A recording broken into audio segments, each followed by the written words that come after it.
Hi, my name is Tanya, and I study theoretical physics. I study quantum theory. I study religion. More importantly, I study reality.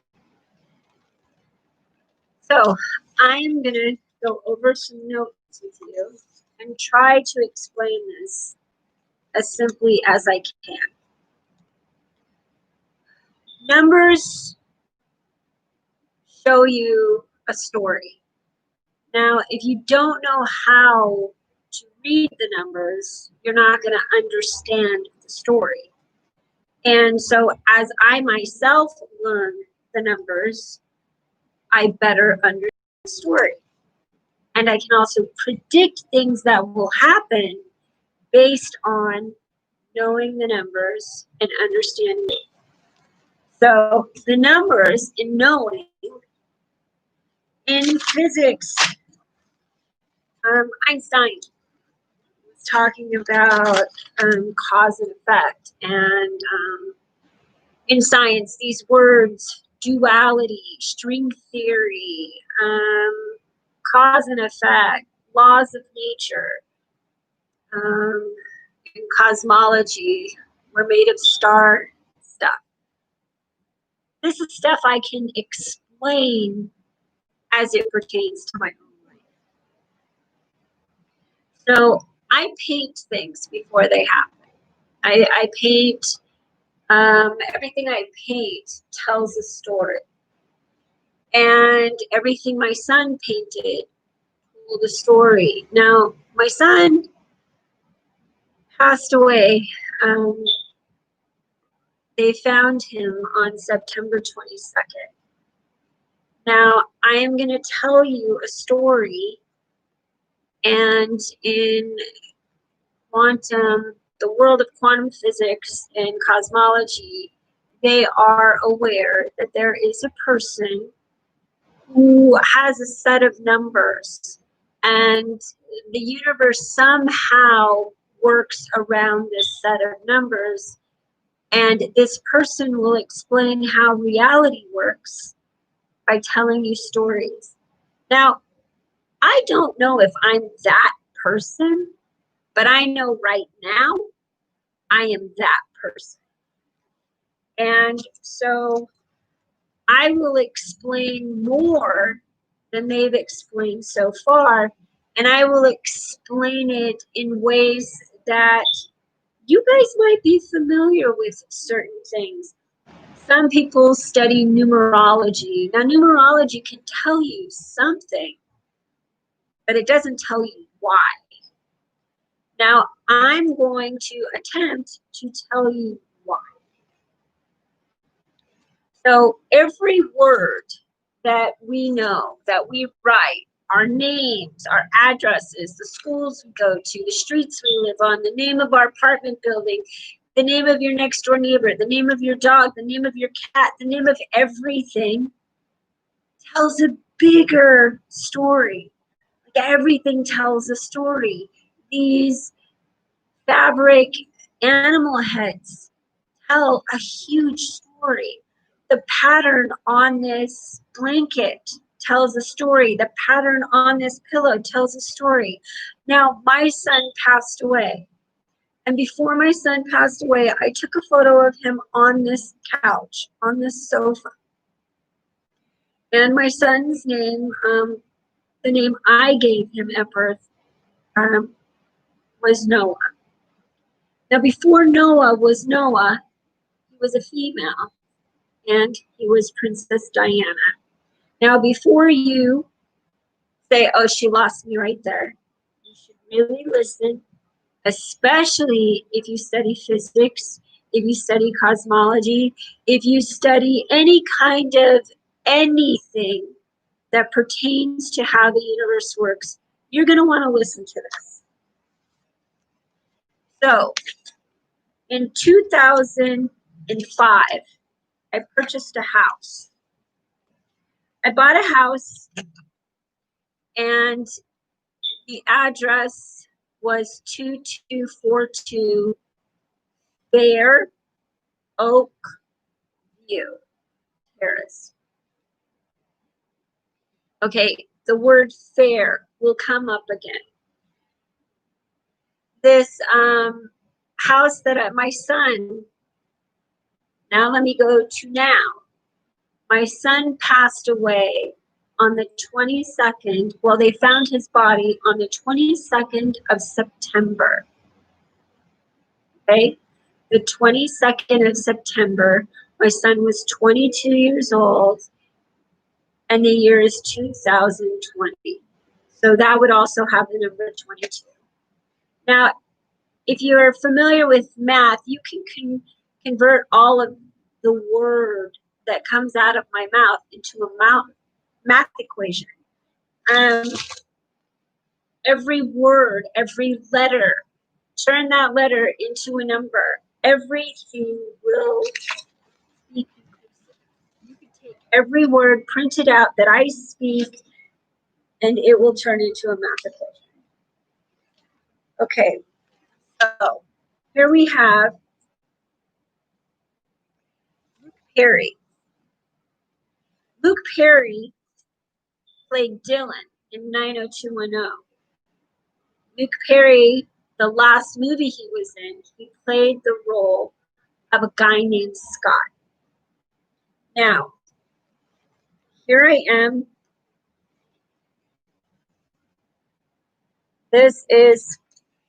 These are my notes. It says Luke Perry, March 4th, 2019. Floyd Luther Perry the third. Okay, 4 and 3 make 7.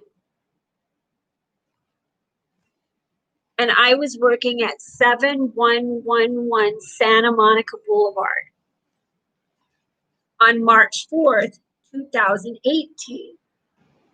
I had sold my house, 2242 Faro Canoe Terrace, on March 4th, 2014. And at that time, my son and I moved to Corona, California. We have, I was at this 7111 Santa Monica Boulevard on the 4th of March, 2018, and I was cleaning an Airbnb, and my client's name was Scott. His name is still Scott. He's not my client anymore.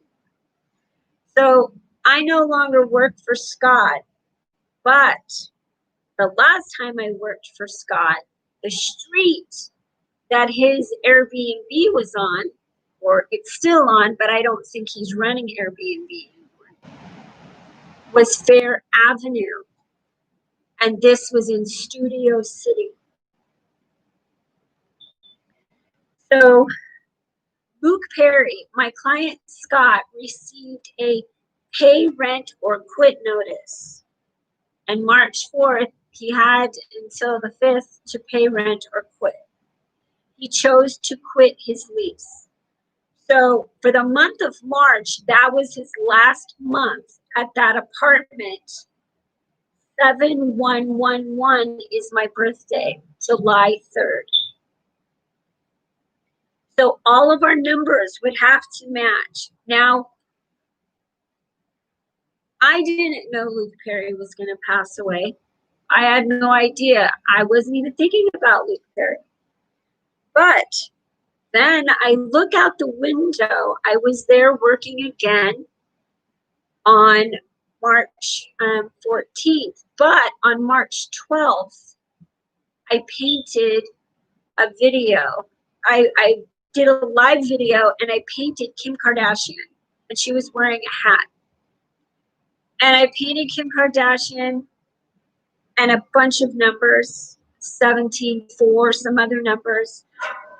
And as I was painting this, I was speaking about discomfort and change and things. And I looked out the window and there were Mini Coopers outside. And I'm on this side of the street and I'm looking down, and there were 2 Mini Coopers parked down in front of the building I was, or on the side of the building I was in. And there were 2 Mini Coopers parked across the street. That was 4 Mini Coopers. And then there was a driveway coming out of the building I was at. And on the other side of that driveway was my Mini Cooper. And I was parked behind McDonald's parking lot. So, and then I will go, Marilyn Monroe, her handprints are in front of McDonald's. And I was Marilyn Monroe in my past life. So here I am looking out the window, and there are 2 Mini Coopers, driveway, my Mini Cooper. Across the street, in front of those other 2 Mini Coopers, was a moving truck. And there was a ramp coming out of the moving truck going towards the cars. That moving truck, on the side of it, it said Prodigy. So I said, there's someone in science, whomever is in my way of becoming the next prodigy is leaving. And Stephen Hawking passed away when this car on my side of the street left and moved, another car moved in its place. I found later that afternoon that Stephen Hawking had passed earlier in the day. That was not a good thing for me, because in February of 2018, I had written Mr. Hawking, and I gave him my numbers and I gave him my kids' numbers. And then on March 1st, he presented his final theory that the universe was going to end. He had no idea that he was going to pass away. He was prophesying his own passing. But he was a brilliant man. But the things he believed in didn't include God. And he lived for a very long time because everything he prophesied was manifesting it, just like the Bible. Once someone wrote all of that information down in the Bible, the more you read it, the more you believe it, it becomes reality. So that's why it seems like everything's being prophesied, because we create reality. You cannot not create reality. Once you say something is so, the universe will keep bringing you back until it's the truth. So if you believe that some criminal that got, for example, say you were someone and you took a life, you come back to face having a life taken from you and your life taken from someone else. It's just reality. Your words become your reality. So that's what people are talking about when they're talking about the laws of attraction. But the reality is they don't even understand it. They have no idea that every time something bad happens to them, it's intentional from the universe, based on their energy, their intention, why they wanted, the question is why? Why do you want to be rich? Why do you want to be beautiful? Why do you want anything other than you? Because you want acceptance, because you want love, because you want validation, because you want control, because you want superiority, because you want something. And the more you seek outwardly, the less you have internally to be happy with. And so what I've learned is a great deal. So anyway, I was working at the Dillon for a guy named Scott on March 4th, 2018. When Luke Perry passed away in 2019, there were 2 billboards on Sunset Boulevard. And this is where it gets complicated, and this is why I can tell the story, because I understand my numbers. Years before, I was at the Viper Room and my car got towed.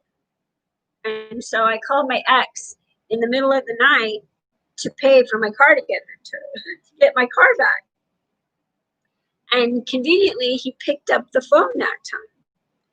And he lives on an island in the South Pacific. So it was daytime for him. And it was a Saturday, I believe. I believe I was there on a Friday night. He was in the office on a Saturday. So anyway, here I go to 8225 Sunset Boulevard. We have, and Harry Morton owned that, but and he also owned the Pink Taco. Now, in front of the Pink Taco, which used to be the Roxbury. So Roxbury is spelled Roxbury, but in this instance, I'm going to spell it Roxbury, Bury, Rocksbury. Now, there was a scientist that wrote, Stephen Gutzner, who wrote the book, The Little Book of String Theory. Now, because I will be able to explain string theory in a more conclusive way than another scientist, or because I can explain how the universe works in a more practical way for everyone to understand. You don't have to be a scientist to understand. It would start getting rid of scientists that created some of my chaos. Now, how do I say this? In my past life, I was a great scientist. In one of my past lives, I was one of the greatest scientists. Now, I would pass away, and then I would eventually become Marilyn Monroe. What happens is you become what you put out there. So if I were a famous artist, which I was, and I painted women nude, I'm objectifying a woman, and that becomes her reality. Now, she had to have done something similar to manifest me painting her. So if I painted a woman in the nude holding a scarf, and I created a bat that was flying, and then I would create some kind of, and I would be a scientist that was associated, or I was the scientist that named the Rhinolophidae. Now, I painted he's up on my wall up there, and I will put these photos in my next video. But I painted a rhino, and he was wearing a suit. Not a suit. He was wearing a dress shirt, a tie, and he was orange on top, and he had trousers on. And he was talking to a lamb or a sheep, and he had a crown on. And there was a throne behind him. And at first they were standing in front of a brick wall, and then I painted over the brick wall. When I painted over the brick wall, things started happening. And then I painted in my granddaughter's dollhouse. I painted tulips. I painted this abstract pattern on the bottom, and I painted a bird. I have found many people from my past lives and figured out who many of them were. But I'm going to go back to Luke Perry. Luke Perry has a daughter named Sophie, and Luke Perry has a son. When Luke Perry passed away, his son was 22. My son passed away at 22. I predicted, and Luke Perry passed away March 4th. I sold our house on March 4th in 2014. Stephen Hawking passed away March 14th. All of these numbers would be part of a conclusive equation. So there was this sign in front of, well, here's the Pink Taco, and then above it there was a sign to the right. And the sign had the cast from 90210, except Luke Perry. Luke Perry was across the street on a different sign in front of a place that used to be called Dublin's. And I used to go to Dublin's all the time. And so March is also St. Patrick's Day. So on Hollywood Boulevard, there would be a sign for St. Patrick's Day. There would a huge dinosaur, and he was holding a charm. But down below would be Marilyn Monroe's handprints in front of McDonald's. It's her handprints there's a McDonald's in front of her. And then when I prophesied Stephen Hawking's passing, I wasn't trying to prophesy it. I wasn't trying to have him pass away. These are just things I do. I do them all day. Everything I do is telling me something that's coming. And so sometimes I just have to pretend I don't know, because I don't want to know that much information all the time. So the address was 7111 Santa Monica Boulevard. That's my birthday. And I was working at the Dillon. So the next year, I was working at a different apartment building, but it was on Fair Avenue. So there I am, but I was still working for Scott. There was a sign, it says, Luke Perry is Scott. And it was in front of what used to be Dublin's. So here in math, I know to exclude Dublin's no longer exists, but something else is in its place. In Egypt, they call this a tell. Like when they build something on top of something, on top of something, on top of something, it's called a tell. And just because you build on something doesn't mean that structure, that soul isn't still there. So in science, what I'm here to show you is string theory. Our souls are the string in string theory.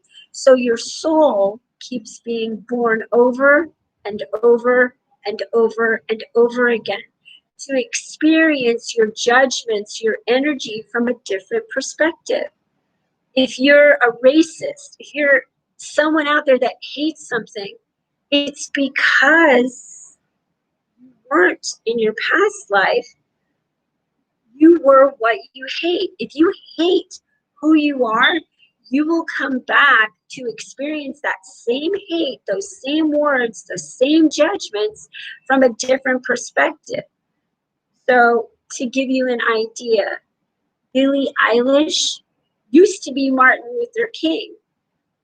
Now, when you know this, it's easy to do the math. Then you start listening to the song, I Had a Dream. You know, you hear all of these words and they start making sense because the soul is what comes out of you. That's why they say soul. You don't quite understand it. Like my dog, Daisy, used to be Michael Jackson.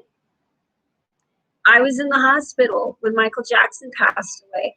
I used to date someone that was friends with Michael Jackson. And Michael called him one time when he was at my place, and the person I was dating was getting ready to go on the Osbourne Christmas special. So he left my place to go be on this Christmas special. Now, a lot of people, you know, they want to know why. Why were you Marilyn Monroe? Well, I was Marilyn Monroe would be logic. Firstly, Marilyn didn't want to grow old. Marilyn didn't want to do a lot of things, but the one most important thing she wanted was to know herself. And so in this lifetime, I would get acne when I was young. I would not be flawless. I was born with a club foot on my left foot. Marilyn spent time at the club. I had a cast on my foot off and on for 7 years. I had surgery for the first 7 years of my life, and my grandfather made this little device that I could stick in my cast so it wouldn't itch, the 7-year itch. Every movie you play becomes part of your reality. In the last movie she was in, she said she was lost on an island and she left her 2 children behind. And then she just shows up and her husband was a lawyer. I moved to an island of Guam, and I had given a child up for adoption, and I had also had an abortion. So in theology, that would be my sins and my judgments, and those 2 lives are still considered lives. Even if you don't have your child, someone else does. And sometimes it's your neighbor, sometimes it's your sister, sometimes it's your friend, sometimes it's your mother, sometimes it's your enemy. That's why they say keep your enemies close. So anyway, 7111 Santa Monica Boulevard, 7 times 3 is also 21. My son, the same year Stephen Hawking died, on August 21st, my son had overdosed and he was in a coma. And I had painted Kim Kardashian on March 12th of 2018. So that was in March, and also Emperor Wu Upon, where the COVID virus began in China. And they said it was from a bat, the COVID bat, but Leonardo da Vinci created a flying bat, and he was a prophet. So I take everything and I tell a story with it. Now, John the Baptist, the painting sold within the last couple of years for $450 million. John the Baptist, Mr. Chapman, who Noah's father's last name was Chapman, but recently the actor for the Black Panther passed away, and he passed away on the same day in history that John the Baptist passed away, or John the Baptist was killed. So these things tell a story. These things create reality. And everything in history, they talk about how it repeats itself. And they speak of it, they call it a paradigm. Well, that's what I'm really good at, is figuring out these paradigms. So on Sunset Boulevard, in front of the Pink Taco, which used to be the Roxbury, I was Marilyn Monroe. Marilyn Monroe passed away August 4th, 1962. Marilyn Monroe, her body was found on August 5th. On August 5th, that's my daughter's birthday. My daughter was born on August 5th. Stephen Hawking was diagnosed with ALS the year I was born, so in 1963. Luke Perry passed away, and unbeknownst to me, I prophesied. Well, I didn't prophesy it. I can just explain it. Through a series of numbers, I was working at 7111 Santa Monica Boulevard. The name of the building is called The Dylan. Luke Perry played Dylan in 90210. When I gave birth to my daughter, I lived at 240 South Oakhurst Street in Beverly Hills, 90210. And I gave birth to my daughter the year of the Rodney King mumbo jumbo. So here we have Luke Perry, 7-3. That's my birthday, July 3rd. On Sunset Boulevard, there was a billboard, the 90210 cast. On the far left of that billboard is Gabrielle Carteris. She used to have a talk show called The Gabrielle Show. I was a guest on her talk show. It was the very last episode. The show was canceled after I was on. The name of the episode is Do Blondes Have More Fun? I had long brown hair that I cut short, And then I recently did the same thing. I cut my hair short. Then they sent us to the Vidal Sassoon salon.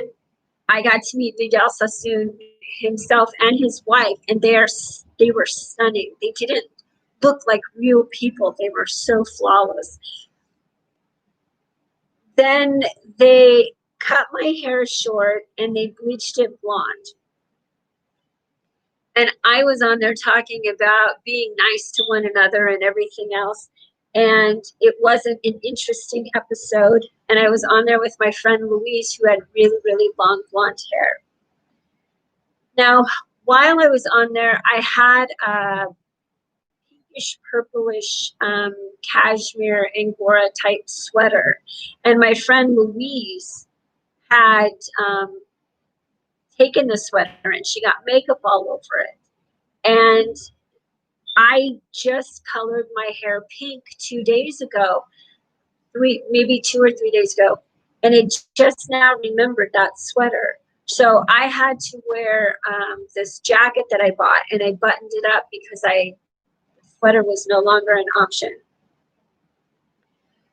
And then someone had stolen my clothes, my jeans, from the dressing room. But all of this happened at a studio that this was filmed on. So what I know from the billboard, I say, okay, I was on that talk show. That talk show was canceled. So that means something's ending. Then Luke Perry was on the billboard across the street, and then Luke Perry passed away. And it said, Luke Perry is Scott. Now, I was working for a guy named Scott at the Dylan. So Luke Perry played Scott and Dylan. I knew Scott was terminating his lease, so that was an ending. I knew the moving truck that said Prodigy was going to leave and take someone's things, so that meant I knew a scientist was leaving. Stephen Hawking died, and he died on Albert Einstein's birthday. So then I know that because the Dublin's is no longer there and they turned it into a new building, that either someone was going to pass away at the Pink Taco, or that someone or the building was going to close somehow. The owner of the Pink Taco did pass away. Once the sun came down, he passed away. And his name was Harry Morton. And he also owned the Viper Room. And so I knew that because my car had gotten towed from the Viper Room. Then my car, now I don't even have a car. That's not a good thing. So here, I've already found who I believe is my son. And once they tell the exact date of the birth of the child and the name of the child, I will be able to conclude my theory on who my son is currently. My son, they found his body on the 22nd of September. And Luke Perry has a daughter named Sophie. And when my son died, he died with his friend named Sophie. So my son had painted Gucci, and I had bought a pink Gucci phone case. Now when in Gigi, and when I was growing up, I had a friend named Gigi Godet, and she had a sister named Suzanne and a sister named Cherie. So recently, I kept getting angry. I bought this tablecloth, and it kept making me angry, but I still kept it. And I get angry before someone passes away. So, and I kept painting these houses that were going in different directions. So my son's father would be somebody in directions and somebody Gigi. And when I gave birth to my first son, my friend Ziggy was with me. And Ziggy was he was a pilot in the military. And my son, I had given up for adoption, my first son, and his name is Ryan. And the other day, my son's friend Ryan, one of his friends, Ryan Potter,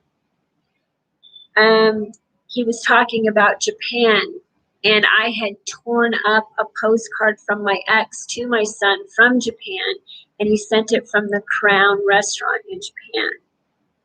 Now, this tells me a great deal because I had painted the volcanoes that erupted before they erupted. And I painted the COVID bat before COVID virus. And on my social media, I wrote, "You can mask the truth, but the truth will reveal itself." And I painted that, I wrote that on my Facebook more than almost 3 years ago, I think. And then we began wearing masks. Now, in 1981 or 82, I don't remember, there was a song that was really popular, and it's called "I'll Stop the World and Melt with You." I'll stop the world and melt with you. Melting is the process they use when they make the masks. And the world has kind of stopped, right? So here I go with the math. Marilyn Monroe was passed away on August 4th. They found her body on August 5th. The number 8 and 4 would also be 822.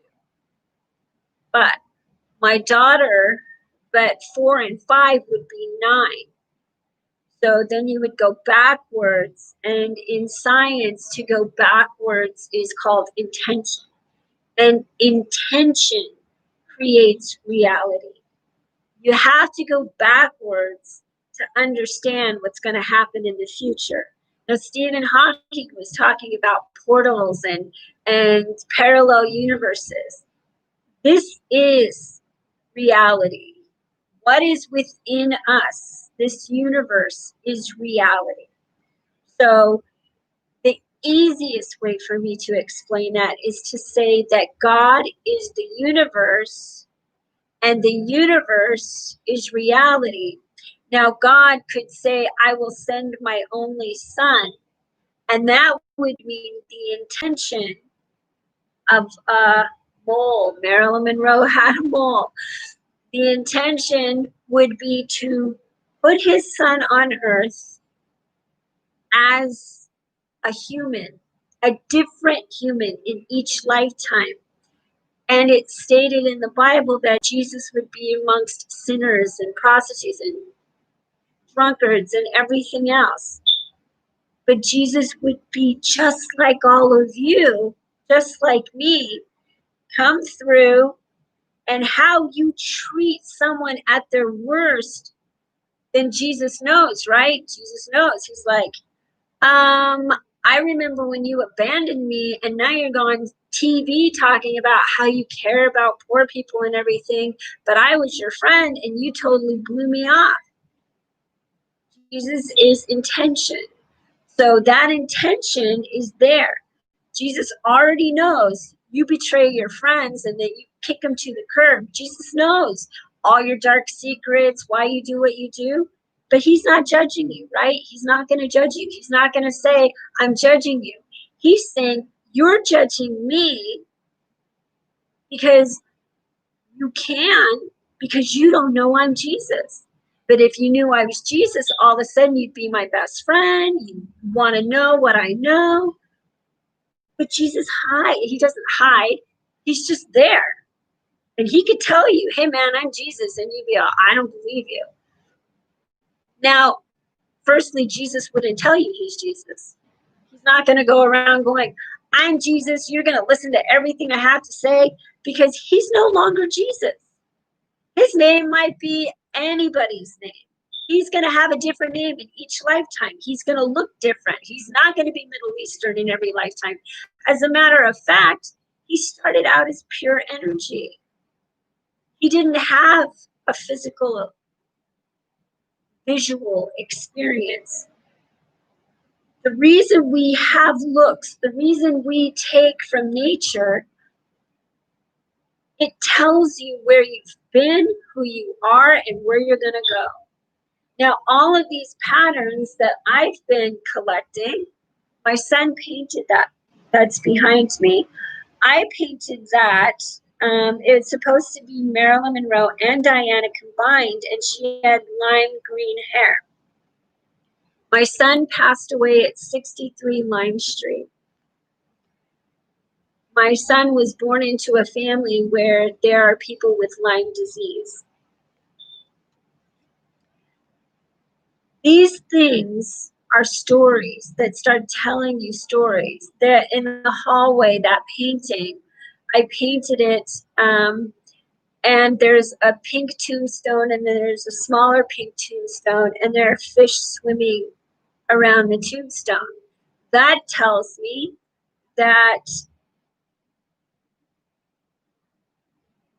my daughter got a fish. She bought a betta fish, and it passed away right away within days. And then she got a new fish. There are 2 fish there. And then I painted the big tombstone. I didn't know about this rapper that had passed away. His Tenacious, I think, XX or whatever his name was. I don't mean any disrespect. To me, he's a scientist from past life. And it had like little Louis Vuitton things on it, but the LV is not on it. And then I painted a smaller one in the morning one morning, and I woke up and I painted it. And then my son came home and told me that I believe he came home, but he told me that his friend had died that morning. So I painted his friend's tombstone. And then my son had, that friend that had passed away was the one that gave my son the Louis Vuitton locket.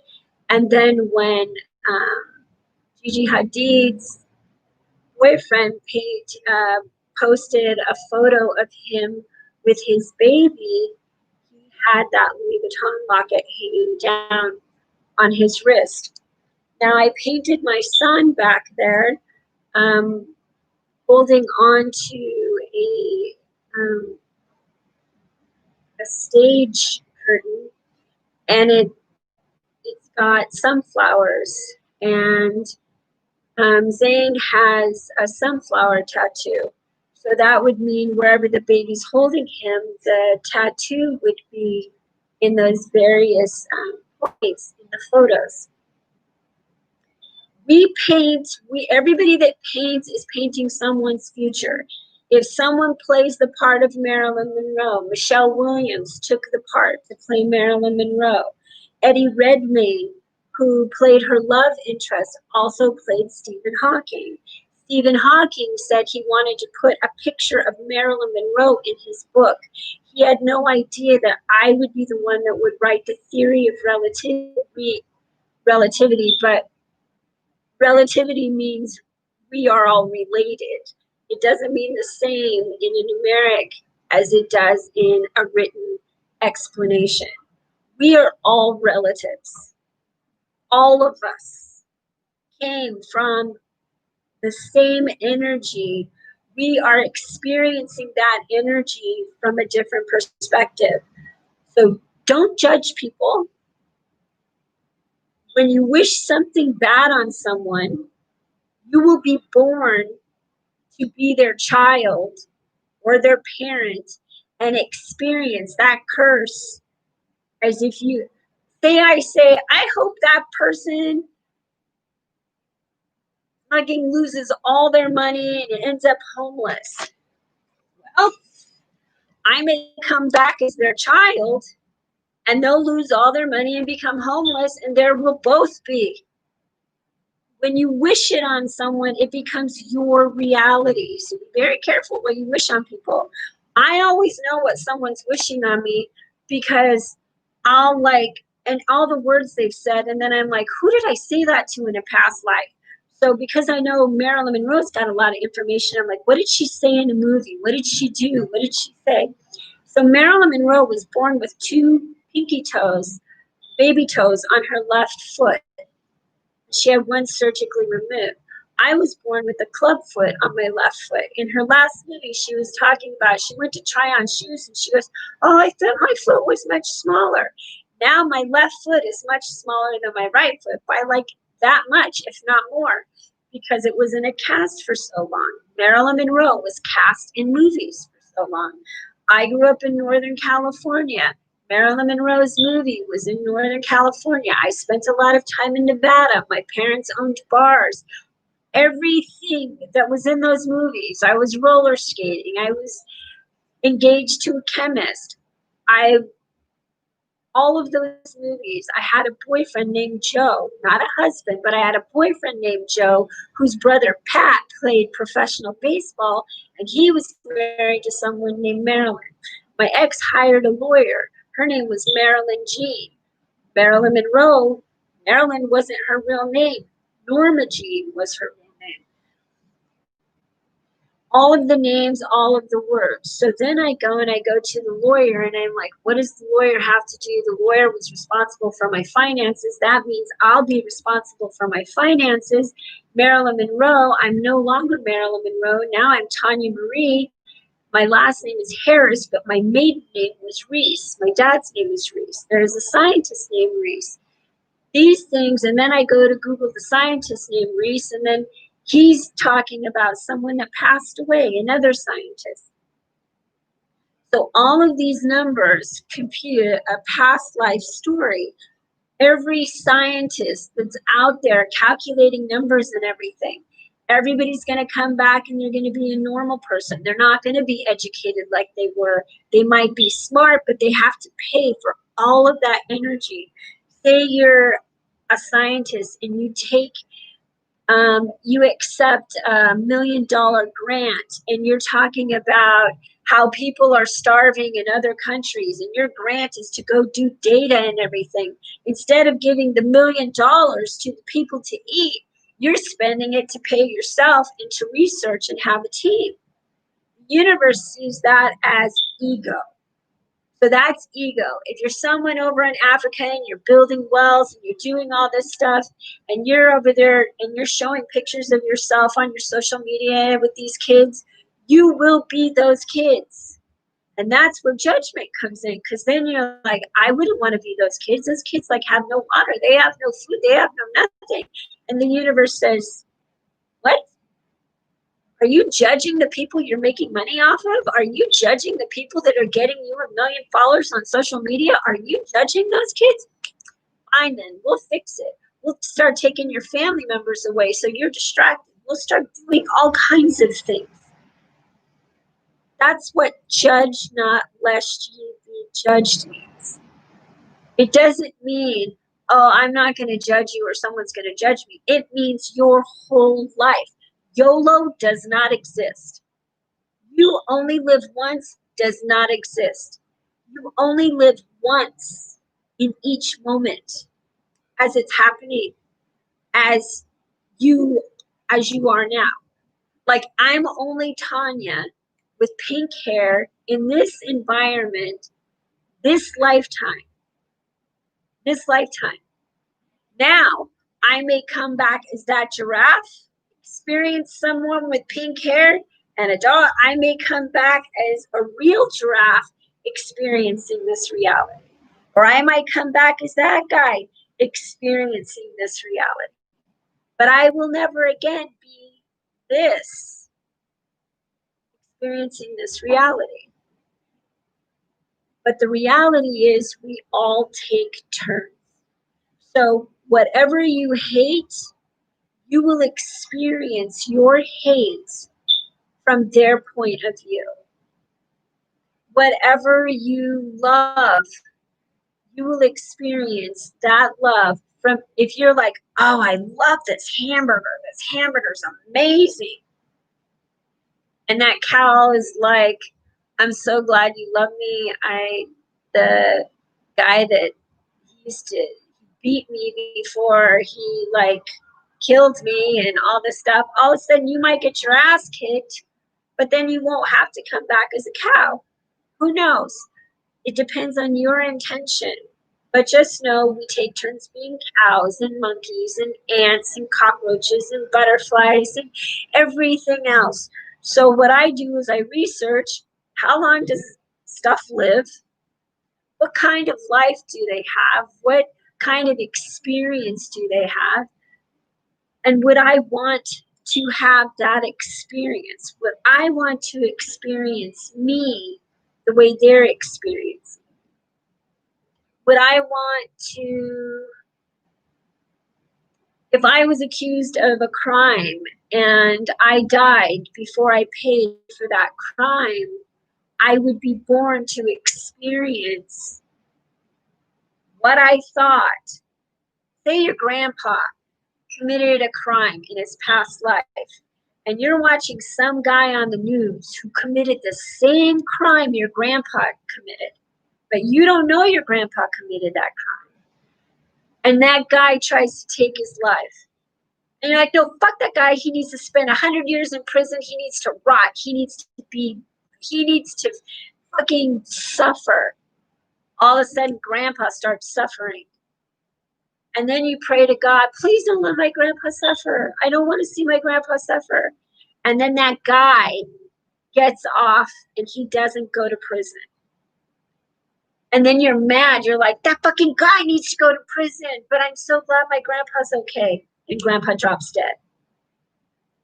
And you don't know why. Or grandpa gets Alzheimer's. Or grandpa can't take care of himself anymore. Whatever happens to that guy happens to grandpa. So always don't judge. Like seriously. And it's really hard. It's really hard. Just know the laws of nature take care of everything. But there has to be a line, right? There has to be, okay, you can't let people go running wild, killing people. So the universe says, okay, fair enough. You can't let it happen. But if you eat an animal, all of a sudden you're like, why do I have heart problems? Why do I feel like this? Why do I have all these diseases? What the fuck is going on? Why did I just get hit by something? Why does my body hurt? Why is all you're experiencing the energy that the animal experienced before it passed away? And then all of a sudden it can come at you at once. And then you're born to experience what you leave behind. You're born to experience what you leave behind. Marilyn Monroe died of alcohol and drug overdose. So I was born to have surgery, meaning they would have to medicate me and sedate me, and I wouldn't like it. And the first 7 years of my childhood, I did not hate, but I did not like going to the doctor. I did not. And then I would end up with some breathing problems off and on throughout life, and I would experience so many different things. And there was a medication that I was put on in 2009 when I checked myself into a hospital because I was having these premonitions and these visions, and I was scared. And I'm like, this energy is coming after me. And I was scared that they were going to take my children. And everybody's just like, you're something's wrong with you. So I checked myself into the hospital. And the doctor diagnosed me as bipolar. And I'm like, I'm not bipolar. I'm like a rational, reasonable person. I am not bipolar. So anyway, that hospital, Cedars, the psychiatric ward closed down after I stayed there because the universe is like, she's not bipolar. And all it takes is one person going to a psychic that's in charge of that floor. It just takes one person going to a psychic, that someone that believes that someone can know something without experiencing it. Or my psychiatrist, Dr. Milton, could have been. But anyway, I was caring for someone years later in that hospital, and Dr. Milton, not coincidentally, was her doctor too. And Dr. Milton said, oh, it looks like I cured you. If I had bipolar disorder, you can't cure bipolar disorder, right? So then that floor closed down. I'm like, sorry, it has to close down. What happens is if the universe puts someone out there and it's using that person to test your intention, ethics, and integrity, once you contradict yourself, things start shifting. So even when I was there, everybody was just like, "Why are you here?" I'm like, "I don't know." They said I'm bipolar. I wasn't. I went to a better psychiatrist named Dr. Lawrence Glasser, who's an amazing psychiatrist. And I'm like, they put me on this medication and it makes it really hard for me to breathe. Like I couldn't catch my breath. Like when they explained COVID, I'm like, that's I don't know if that's how I felt. I'm not gonna say that, but I know that when I was feeling as I was feeling, I did not want to feel that way. And so I was experiencing a lot. And but what I've learned is I was afraid because I went in front of this church. I was in front of this church and I screamed, "You killed my son." And it was genuine pain. And I'm like, there's a spirit like coming through me doing this. I don't know what's going on. But then my son did die. And the math showed me every step of the way that it was going to happen. And I really um, found all kinds of feelings of confusion, sadness, resentment, um, judgments against myself, against the universe. And it hasn't been easy. And so anyway, I went to Dr. Glasser. Dr. Glasser's like, "I've heard of people having one moment of mania, but you are not bipolar." And he was my doctor for a very long time. And he took me off the medication. I haven't been on medication in years. I had two different therapists. They did not think I was bipolar.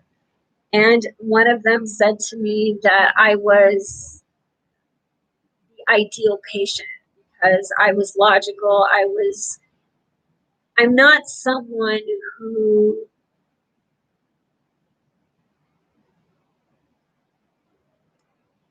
used to get like, I didn't hate the world.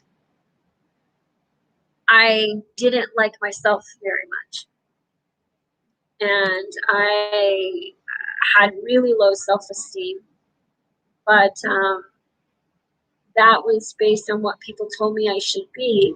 But then that was Marilyn Monroe. She didn't have low self esteem as far as her physical appearance, but she did want to be smart. And she did surround herself. She liked intelligent men. In this lifetime, I liked really cute guys and ended up with really cute guys, really popular guys, and really smart, powerful. And and then women would say, "Why her? She's not that pretty. She's not that interesting. Why would you like her?" But there was something about me that they did like.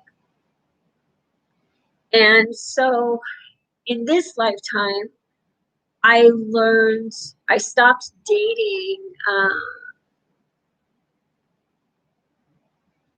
over 3 years ago. I think it's been over 3 years. And once I stopped dating and once I went back to school, once I started being creative, once I started doing the things that I was doing, wanted to do, that's when God showed me that my son was a reflection of whom I was when I was Marilyn Monroe. My son is his spirit is still very much alive. I mean, he's a baby now, but and he's a little girl. But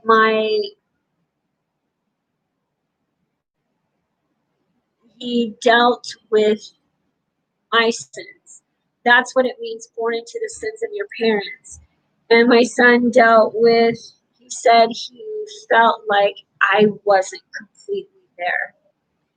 And when you feel that way, he was Princess Diana. And Princess Diana, when Princess Diana passed away at the age of 36, Marilyn Monroe also died at the age of 36.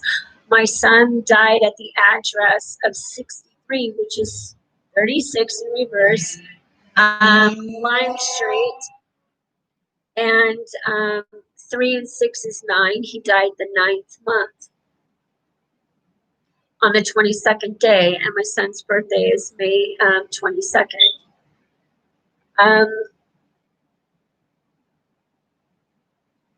And I was 36 when Noah was born. So these things create our reality. All of these numbers will be conclusive. They'll all tell you a story. Even if I look on the back of my ATM cards and everything else, the numbers come out to me the day my son died, or they tell me when I'm going to die. All of these things tell you. So last night I started working on a math equation that will tell me when I'm going to die. So I will be the first person in history to predict my own death. I did get life insurance this year. I got $500,000 in life insurance. And the day my son died was 3 months. The day they found his body was 3 months to the day I got it, and I paid for 6 months in advance. So by December 22nd, I have to pay it again. Now, I can die any year, but the day, based on my choices, are already decided. Now, if I predict my death, that I don't want to do, because if I do predict my death, then the universe could take my daughter or Ryan or my granddaughter before, and I don't want that to happen. So I'm trying to be as logical as I can be. We all have sins to pay. We all have energy to pay. My intention is that my son doesn't know me. He doesn't know me anymore. I'm not his mom. And like I said, my dog is Michael Jackson. And, well, was Michael Jackson, but now her name is Daisy. And I call her Dukes. But Daisy was also Paris Jackson's first song. And Paris Jackson gave my son Noah, they were friends, and she had posted about him on her social media, and it ended up in People magazine, and it ended up around the world in the news. But Prince Harry is also 36, and Noah died at 36 when he was Princess Diana, and so he died when his youngest child was 36. And in science, that's called duality. That would mean Princess Diana died twice in Prince Harry's lifetime. And so I'm, and that's a big deal. That energy shifts. Now, one of the things Noah had on his page when he died was Black Lives Matter.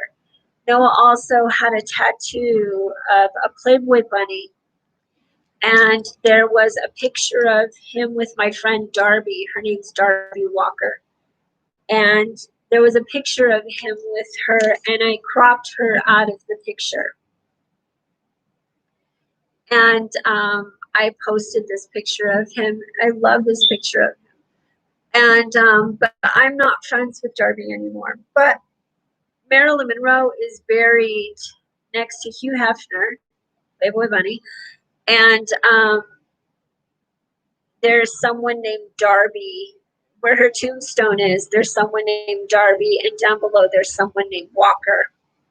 So all of the names would come around, and then Darby lives on Talmadge, and right down the street is Talmadge Apartments.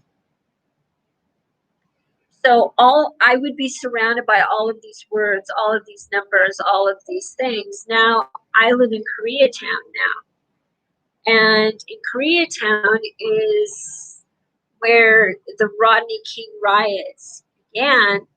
And I lived in Beverly Hills when I gave birth to my daughter.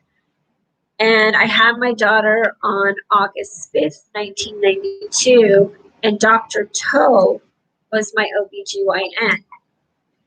Marilyn Monroe was born with 2 toes, and one was surgically removed. I just lost my son. But when I was 22 years old, actually, when I lost my virginity, I was 17 years old, and I lost my virginity to a guy named Mark Higginbotham. Mark Higginbotham was best friends with a guy named Jeff Haberstad. Jeff Haberstad is a stunt coordinator or the head of stunts at Marvel. And Mark and Jeff used to go skydiving together all the time. And Jeff lost his son a couple of years ago. And I'm sure if I looked at his age, it would be somewhere around 22. But Mark died when he was 22. That was the first boy I was with, and he died of a brain tumor. So I gave my son Ryan up for adoption when I was 22. And I got married when I was 22, and I moved to Guam. And I used to live in Merced, and my daughter's biological father is from Merced.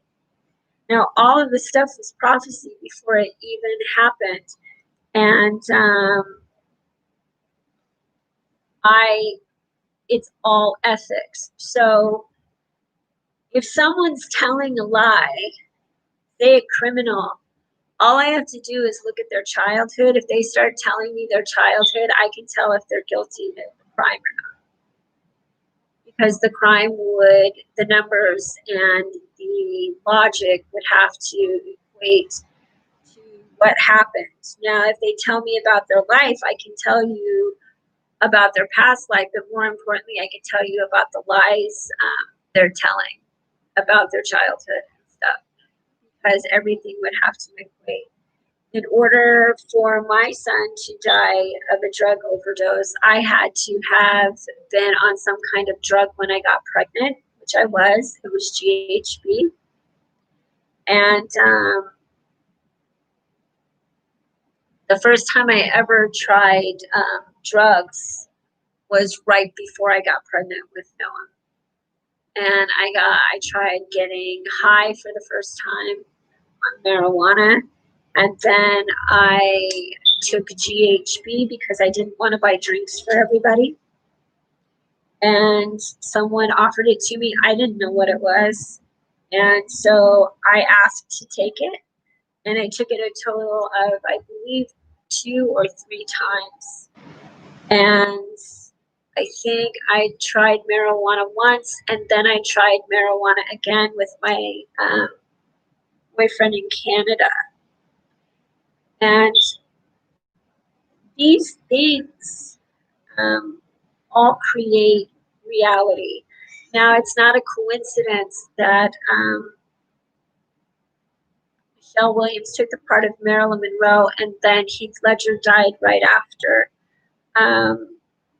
Because Marilyn Monroe didn't know who her father was, therefore her daughter would not know her father, but she knew who he was, but she would not know her father. If you play the part of Marilyn Monroe, or if you pretend you're Marilyn Monroe, it's telling that you are from Marilyn Monroe's past, and it's also telling of what will happen to your children. So the person that helped me sell my house, Alejandro Peraza. And Alejandro is a celebrity stylist and a designer. and he created the Halloween costume for Kylie Jenner, where she was Marilyn Monroe. So this means that Kylie is connected to me. Either she was a child that I had aborted, or she was someone from Marilyn Monroe's past, and I haven't done the math. And then it tells me that she is aligned or something. Now, when I painted Kim Kardashian in 2018 on March 12th, this year on the 12th, Easter fell on the 12th day, and my son overdosed on September 12th. And he was brought back to life in his bedroom, and then I ordered his favorite food. I ordered enough for 8 days total, and the last time I talked to my son was on the 20th, and he didn't return my last text, and then they found his body on the 22nd. And so in my book, I will show all of the numbers, all of the math that I want to. I'm not going to go and show, but there will be enough if you're smart or curious and good at puzzles, or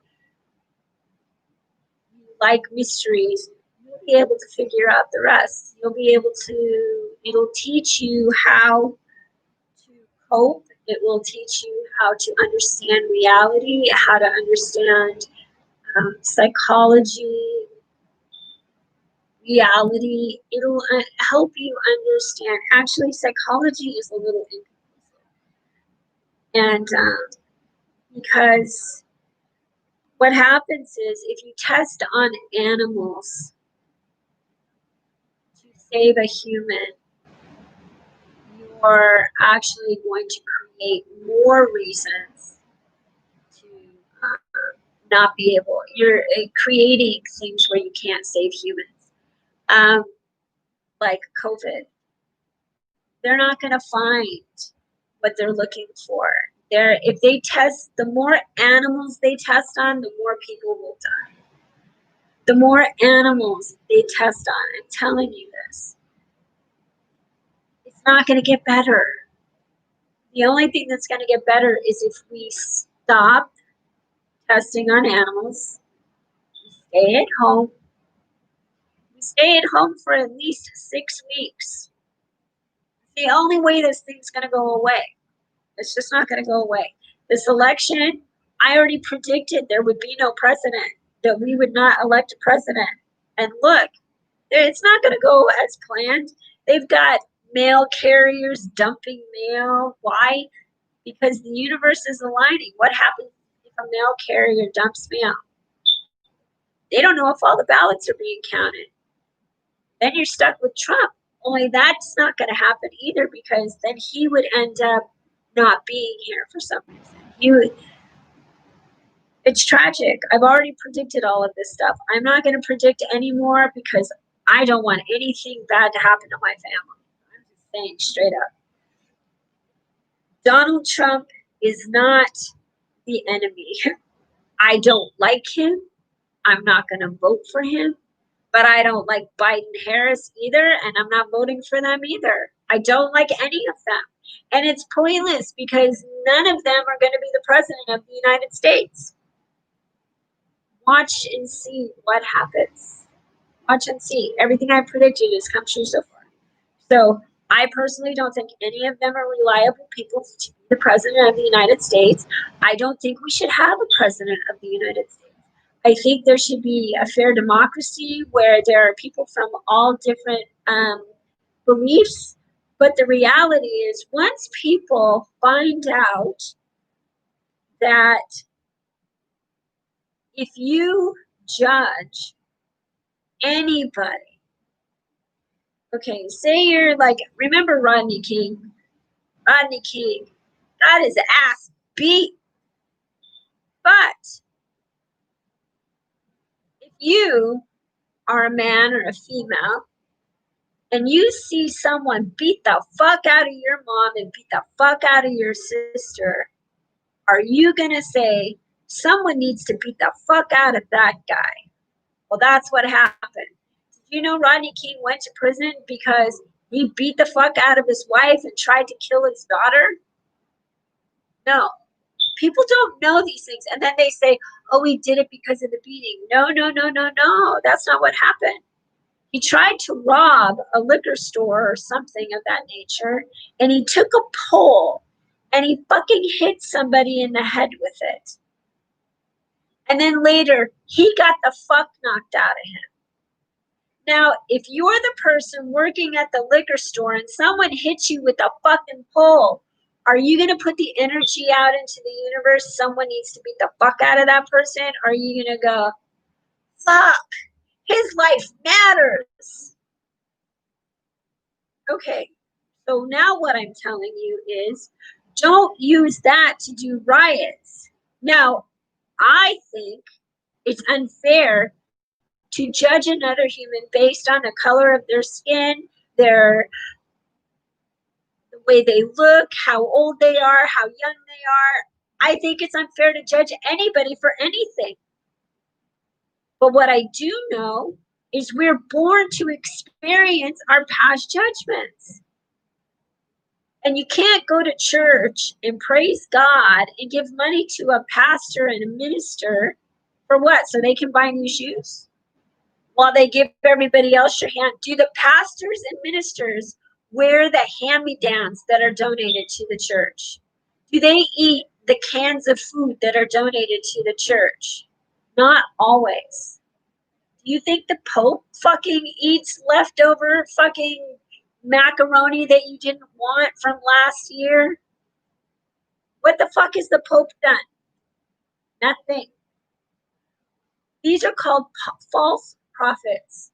When you live better than the people you take money from, and you're talking about God to earn that money, and God could be coming through me, and I could be going, hey, can I borrow $5?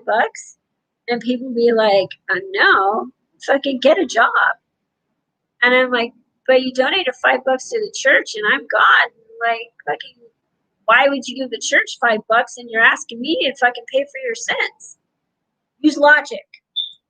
Jesus is out there challenging everyone. He's just like, I'll fucking scrub toilets, I'll fucking clean houses, I'll fucking garden, I'll do whatever. He's done it all. He could have been a stripper, he could have been anything.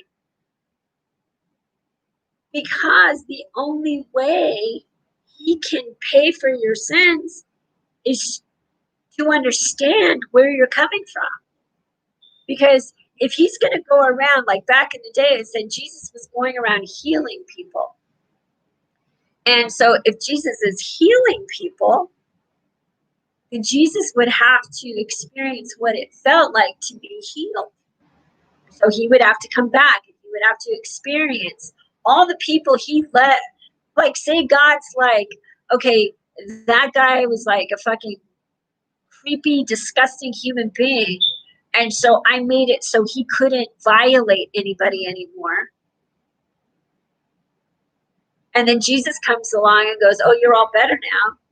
And God's like, but I just did that to that guy because you said you didn't want people to do the A, B, and C to these people.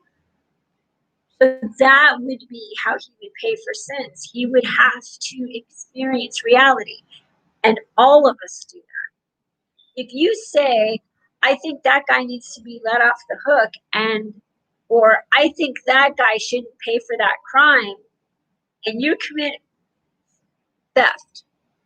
Okay, say you file bankruptcy. You file bankruptcy, Donald Trump. I filed bankruptcy. I didn't want to file bankruptcy. My ex very clearly made it a point that I was filing bankruptcy. Because I personally get excited when I can pay my bills. I'm like, oh my God, I have enough to pay my bills. But then again, there have been times where I didn't. But that's the universe saying, this is something bigger. You want world peace. You got to get in there and you got to commit some of these sins that some people are committing, because yours will still be less than theirs. And the person that commits the least amount of sin and has the least amount of judgment has the most power. Has the most power. When I had to sell my house, I did not want to sell my house. I was forced to sell my house. So when I sold my house and I was forced to sell my house, it impacted our family a great deal. It changed our reality. So, but then the persons that forced me to sell my house, they made a lot of money off of it. They made a lot of money. They got paid to bully me into selling my house, and they just made a lot of money. But that was the universe saying, don't worry, girl. You want world peace. World peace, there's a price you have to pay.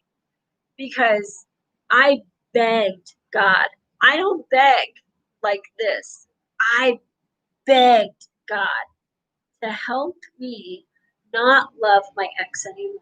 I begged. I want to get over him. I don't want to keep putting him as a priority. And so God's like, he paid for your house. My son of a bitch. He paid for all those clothes. He paid for your designer bags. He paid for all of it. So I got rid of most everything. I have this painting that's on my wall that I don't know what to do with. I'm like, because I bought it with my ex's money. And I'm like, I really need to get rid of it, but I don't want to throw it away. I'm afraid to paint over it because when I paint over something, bad stuff happens. So I really don't know what to do with it. And I know I have a bag somewhere. I don't know where it is, that I got for Mother's Day. And it's a red Chloe bag. And I still have a brown Chloe bag, but I don't have like my designer things. The clothes that I've bought myself, most of them have been from thrifting at Goodwill.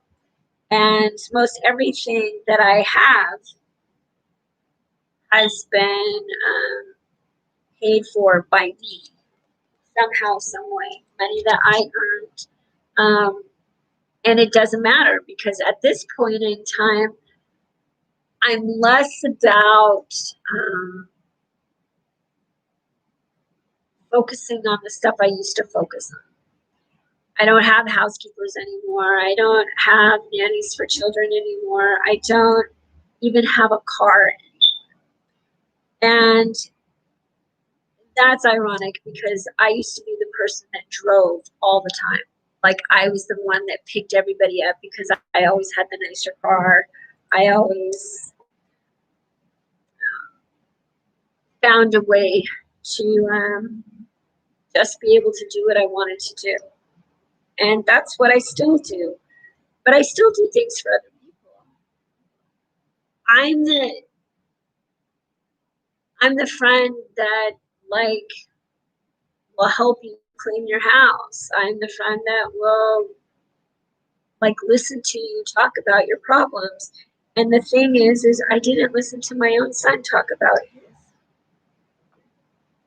And the hard part was because I didn't think he had any. I'm like, you didn't grow up in a horrible home. You didn't grow up like I did. But then again, he did. Because he grew up with a mom that put men as, it wasn't even men. I didn't put men as a priority because I didn't spend a lot of time with men. But I put the thought of a relationship with a man as a priority. And then as my son got older, I spent a lot of time with my son. And then he became, it wasn't even my best friend, he was just, I took him for granted. And his friends took him for granted. And I think back, and I was watching a video of he and I, and you know, you can look on the camera and make it can go like wavy, or your head gets bigger and smaller and stuff like that. And we were going woo in the camera, and he made this funny face, like, and I said, "Why do you always make that funny face?" And he pulled back. And when I see that now, I feel shame. Like, because my son was beautiful. And he was picked on by other kids because he was kind and loving, and he was handsome. And he didn't socialize a lot. And he had very few friends that I let him hang around with. And, or I'm not going to say hang around, I let him socialize with. And I learned a lot, and he did socialize and have a couple of sleepovers with a celebrity family that I was friends with. And then I stopped being friends with her. Mostly, she was trying to recruit me to Scientology, and I didn't want to be a Scientologist. But I did take the test, and it had no gray areas. And my son's middle name was Gray, and that was the universe just telling me. And so his new parent was in a music video with Taylor Swift, and it's 50 Shades Darker.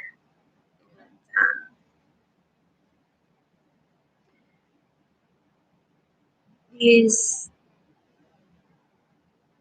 so my son had tattoos, and he was a really attractive kid, and I used to tease him about he looked like he was in a boy band. And now his father and my son had a billboard. He designed clothing, and he repurposed. And so he made this pair of pants that Black Bear purchased, call him Bear, and he had pink hair now that I think about it. And he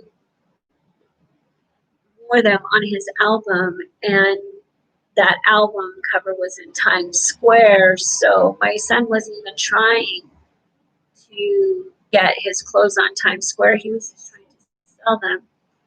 And so my son's clothing was in Times Square, and that aligned him. And that means Noah will be on a billboard in Times Square. And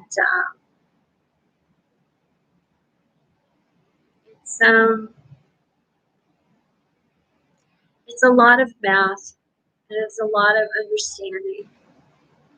And even though I know my son now has cool parents that he would have loved to have known, but I miss my son.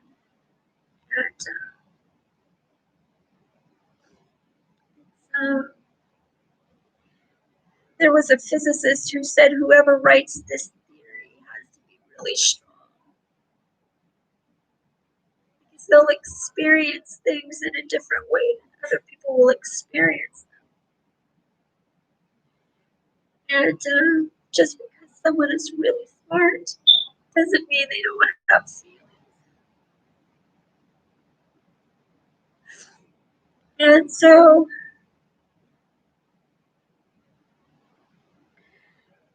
I am thankful that I prayed for strength most of my life. I didn't know why I was praying for it.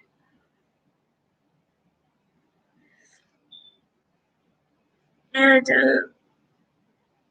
so I had given a son up for adoption at the age of 22. And my son died at 22.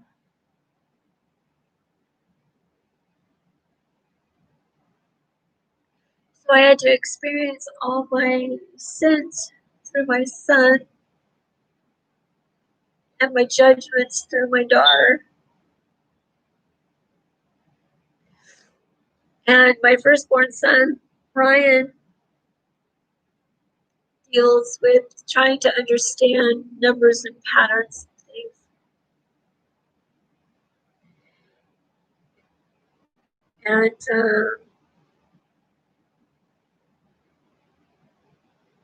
And it's confusing for him sometimes, I imagine. And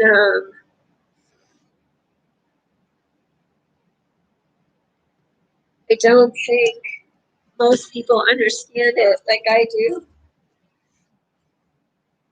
Right? Uh, but logic, science, all of these numbers, they all align. So anyway, oh, um,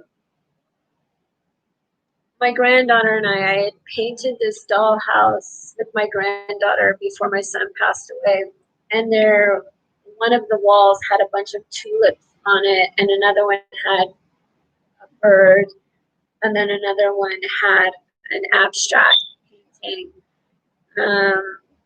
My daughter chose the place to have my son cremated, and unbeknownst to her, um, and the prediction of my wall in my dollhouse, she chose the tulip um, cremation place. And so I had painted a bunch of green leaves on my wall.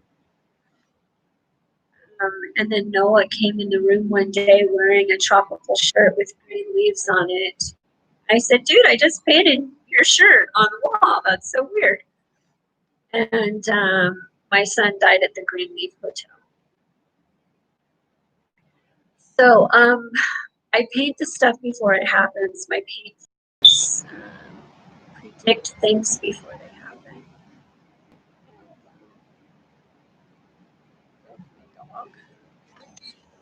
My little dog.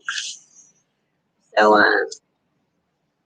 this painting, it says 7363. And the last day I heard from Noah on the 20th of September, and they found his body on the 22nd. But I believe that he passed away on the 20th or the 21st, like right after midnight. Because 7 and 3 is 21, and that is the day he overdosed in August of 2018 on my mom's birthday. And 63 was the address he was at. So it would be likely that it would be 21. And then the 3 and the 6 are 63. My birthday predicted his death. The same thing with Marilyn Monroe. Marilyn Monroe, her mom lived 2 years after Marilyn died. And our birthdays and our parents' birthdays, prophecy will die. So that is the equation I will try to conclude. I'll use different people that I know who they were in past lives and present lives, and I will show the equations. And my goal used to be to want to win the Nobel Peace Prize. My goal now is to align it so me and my children and I get to be family again. And we get to be really happy and really loving and supportive of one another. And that there's no drug addiction and there's no emotional traumas. And if that means it's 5 more lifetimes or however many more lifetimes, then that's the way it has to be. But right now, my son doesn't know me, and he doesn't know his friends. He's just a new baby, and experiencing life. Now, based on his family, this is why some people pass away young and they don't understand. The family doesn't. It's the family paying for the sin. The child, once the child passes, the child is reborn as it passes. So it's reborn into newness, and it doesn't understand past lives. It's a baby. And should the baby come back as a dog or a cat or whatever, you're always carrying. If you have a pet, that pet is someone from your past life. And that pet might also be someone from this life that is past that you knew or you judged. Just like my dog is from a past life, but my dog was Michael Jackson. Before my dog was Michael Jackson, my dog was a scientist that invented Dr. Pepper. And Dr. Pepper, his last name was Pepper, but he created a soda, which what does a soda do? It keeps you awake. And it's also why he would come back and he would be the king of pop. And he was married to Lisa Marie Presley, and her son recently passed away. These kids are passing away at 22. That means they're all related somehow, some way. And so Lisa went to the same boarding school as my daughter, and in Ojai, California. So this tells me that they're from past lives related. Kanye West thought he was Jesus. He wasn't Jesus, but he was Elvis Presley's mother in his past life. And that's why he would keep thinking he was Jesus, because he was related to the king. And it's not a coincidence that Michael Jackson rented a house across the street from Elvis Presley's old house, even though they may not have known the universe put them there. It's called alignment. So everything that happens is for a reason. Now, Paris Jackson was one of the first people that reached out to me to ask if she could help pay for my son's funeral or his arrangements. And I just said, I would really like for you to meet my dog and get a hug and give you one of Noah's sweatshirts. But then I said way more, and I told her that my dog was her father. And I thought she could handle it because she's spiritual, and she said she was woke. Now that is the universe aligning her wokeness to be challenged based on who she was in her past life. In her past life, most recent, I believe she was Dodi Fayed, and that Dodi Fayed passed away with Princess Diana. So as things go on, and recently their dog passed away, the last the living gift that Michael had given his children, and the dog was almost 13. And my dog I got in 2011 after I graduated from esthetician school. And Paris and her brother Prince, their mother worked in a dermatologist's office. Now, everything in science shifts just a little. Like, if I didn't work in a dermatologist's office, but I became an esthetician because I wanted to figure out how to make my face stop breaking out, and it still breaks out. These masks are not helping either, seriously. But this reality, it's like I can look at all of this stuff behind me. I have a yoga mat. Now I think of yoga and then I think of yogi. And when I lived in Beverly Hills, I lived next door to a woman who told me that her husband was a voice on Yogi Bear. And I remember her showing me her Christmas tree. It was a little Christmas tree. And today I was looking at a little Christmas tree. So then I think of Yogi Bear, and then I think of Hanna-Barbera, and then I think of this guy I used to have casual flings with, and his sister Tracy Franco was one of my friends. And then I think of Franco, and then I think of the guy, the actor James Franco, and her brother Bobby Franco passed away. And then I think of Bobby Kennedy, and then I think of Jackie Kennedy, and then I think of the babies that Jackie Kennedy didn't give birth to. And then I think of my son in a picture that I have of he and his sister, and we made these hats on New Year's, and it was 1999. And JFK Jr. passed away in 1999. All of these things tell a bigger story. Now, what happens is I take each person's life, I try to find out who they were to figure out how they ended up with this family that they ended up with. JFK was killed November 22nd. And what did I say? My son died on the 22nd. They found his body on the 22nd, and my son was born on May 22nd.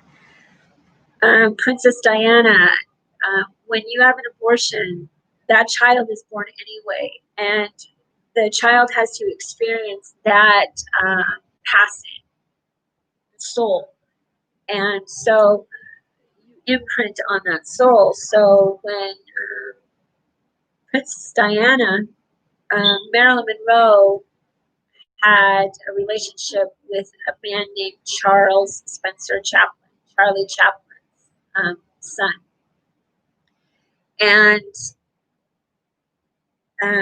my son's nickname was Little Newport Pleasure on his social media. And Jackie Onassis, her child, they moved the child's body to Newport, Massachusetts, back east. And so this means JFK had an affair with Marilyn Monroe. The child passed away. Marilyn Monroe had to have lost a child or aborted a child. And then that child would end up becoming Princess Diana, and her family's name would be Spencer, and there would be Charles, and her dad. All of the names would have to be the same, which they were. And so then she became Princess Diana. But when she was Princess Diana at a very young age, she said she knew she was going to marry someone in a high position in Parliament or something. And she ended up marrying Prince Charles, but what she didn't understand by prophesying who she was going to marry, that she married him based on who she was in her life before she was Princess Diana. And we're born to experience, like in her life, she had to have been a man that cheated on his wife and left his wife to feel lost and sad, and that would be what happened in her life. The Queen of England, that's a whole different equation, and that involves my granddaughter. And my granddaughter used to be my grandmother, and my granddaughter was also Amy Winehouse. And the day my grandmother passed is the day Amy Winehouse was born. And all of that stuff would create reality, and everything will be explained in my book in as much as I will write in my book. But I will write enough that will show you how to figure out your own numbers. That's what I'm hoping to teach you. I'm hoping to teach you how to better understand your reality. Your parents are a reflection of who you used to be in your past life. And my son said that, I mean, most people have said that I was a loving, attentive mother, but to my children, I wasn't everything they would have hoped, because I was the only person of reference that they had. And but now that my daughter is a mother, she understands some things you experience, think, or feel, and our relationship has gotten closer. And my son,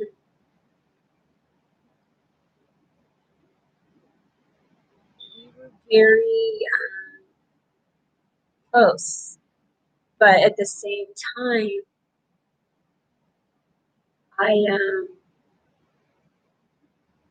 I know what I know, so I had to learn the hard way that just because I know doesn't mean someone to listen to. And so now I'm dealing with guilt, and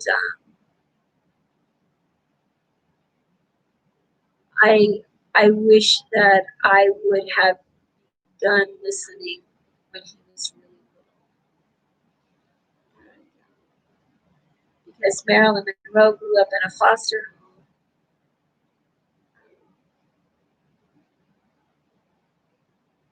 And my children grew up with food and shelter and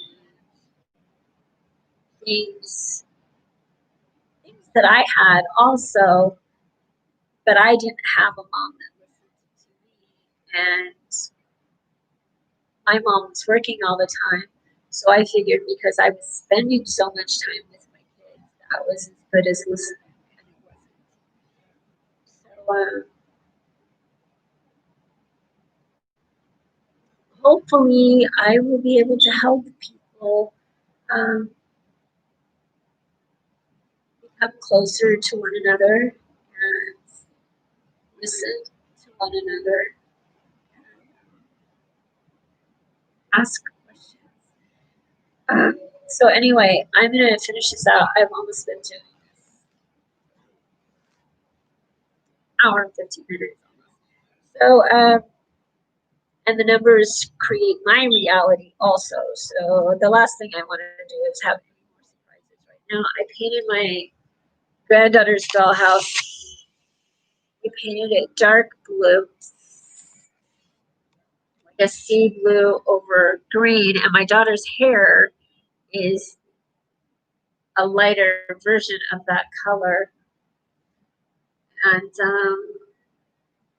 I hope if it's anything, it's just that my daughter's going to get pregnant and it'll be a happy thing.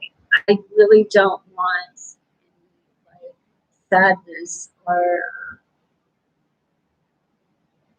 I can't take it anymore. I seriously, I've experienced so much. But if anything, it would be that if I'm going to pass away, that's okay with me. If I pass away, I already know where I'm going.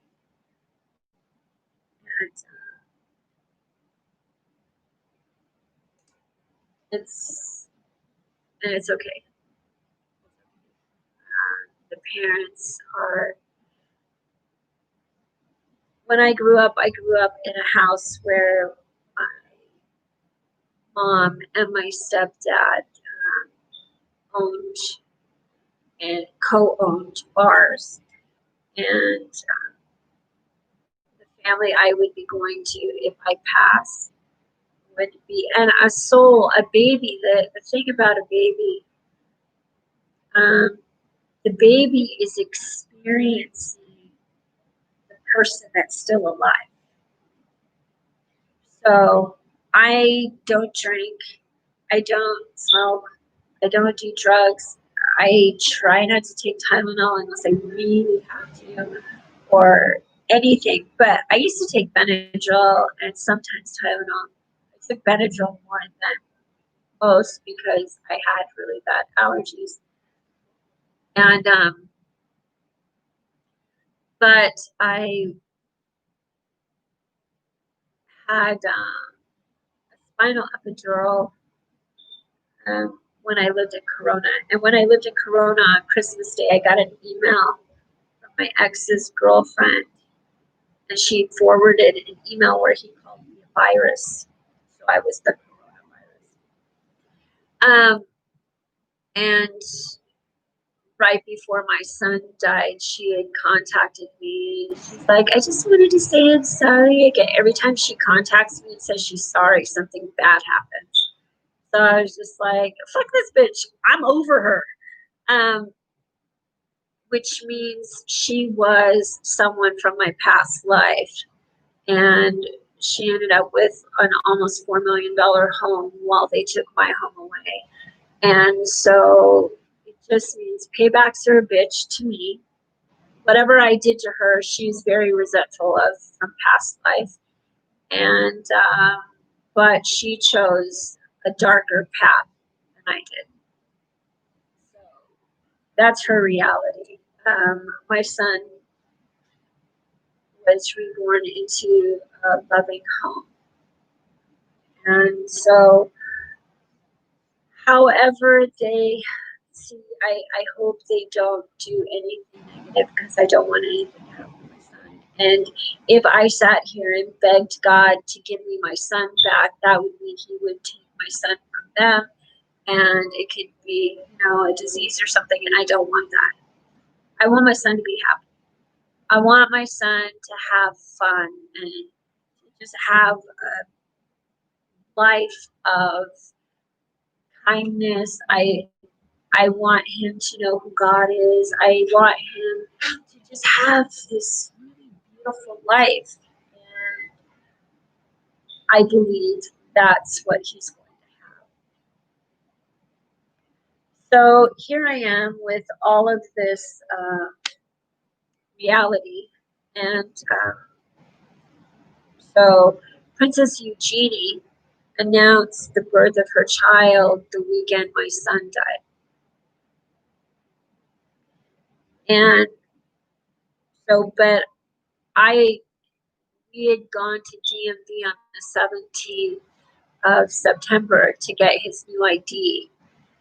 And I asked him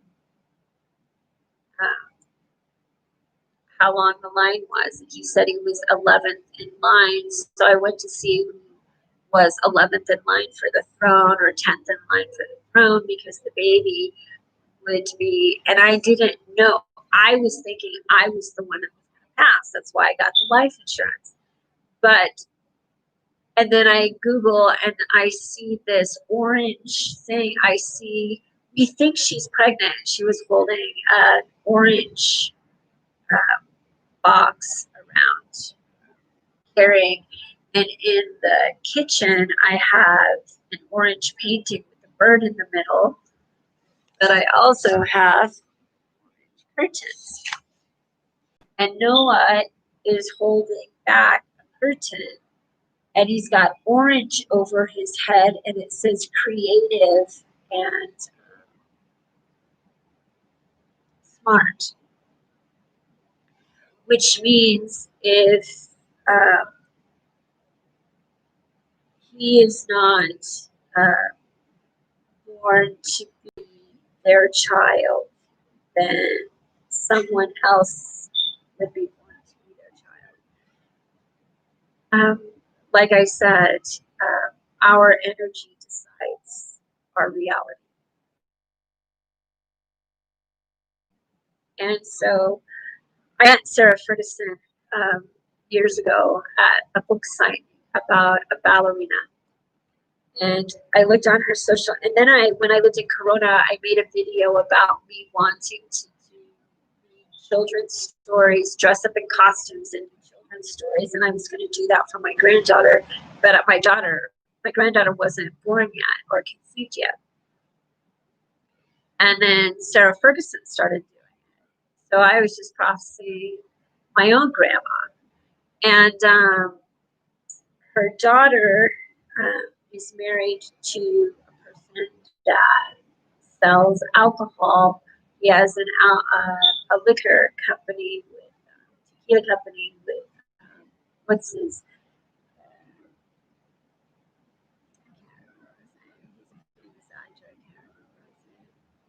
that's not good. Whenever I can't remember someone's name, that's not good. Oh my God, I can't remember his name, but I can picture his wife. She's a lawyer, and they have twins. I can't remember his name. George Clooney. So George would come up again because George was the name of JFK Jr.'s son's magazine. So anyway, and she is involved with art, and she advocates to protect people involved in sex trade and stuff. And so I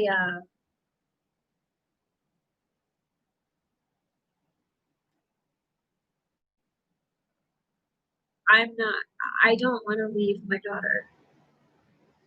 And as much fun as it might be to be a princess, I would rather be me. And stay with my daughter and my granddaughter and get to know my son Ryan and continue this theory. The reality is this reality is going to happen anyway. And say I know I'm going to be born and I'm going to be a princess and I'm going to be really successful in life and really smart and all of these things. I wouldn't want to leave my daughter without a mother. And I wouldn't want to leave my granddaughter without a grandma. And I want to still be able to look out for my son. Even though he's not my baby, he's still my baby. So, and that also means all the other children I didn't have throughout my many, many lifetimes. Then I'd want to look out for them, right? And then I'd want to protect the energy and I'd want to make a difference in the world. And I'd want to, and I can make a difference in the world now, knowing the knowledge that I have, knowing how to understand the universe as I do, and learn how to be less impulsive. Sometimes it takes a couple of lifetimes to accomplish the dreams that you really do have.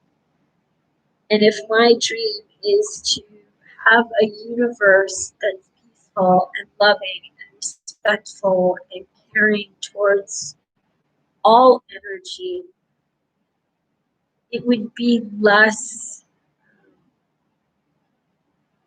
there would be less depression, there would be less anxiety, there would be less hostility, there would be less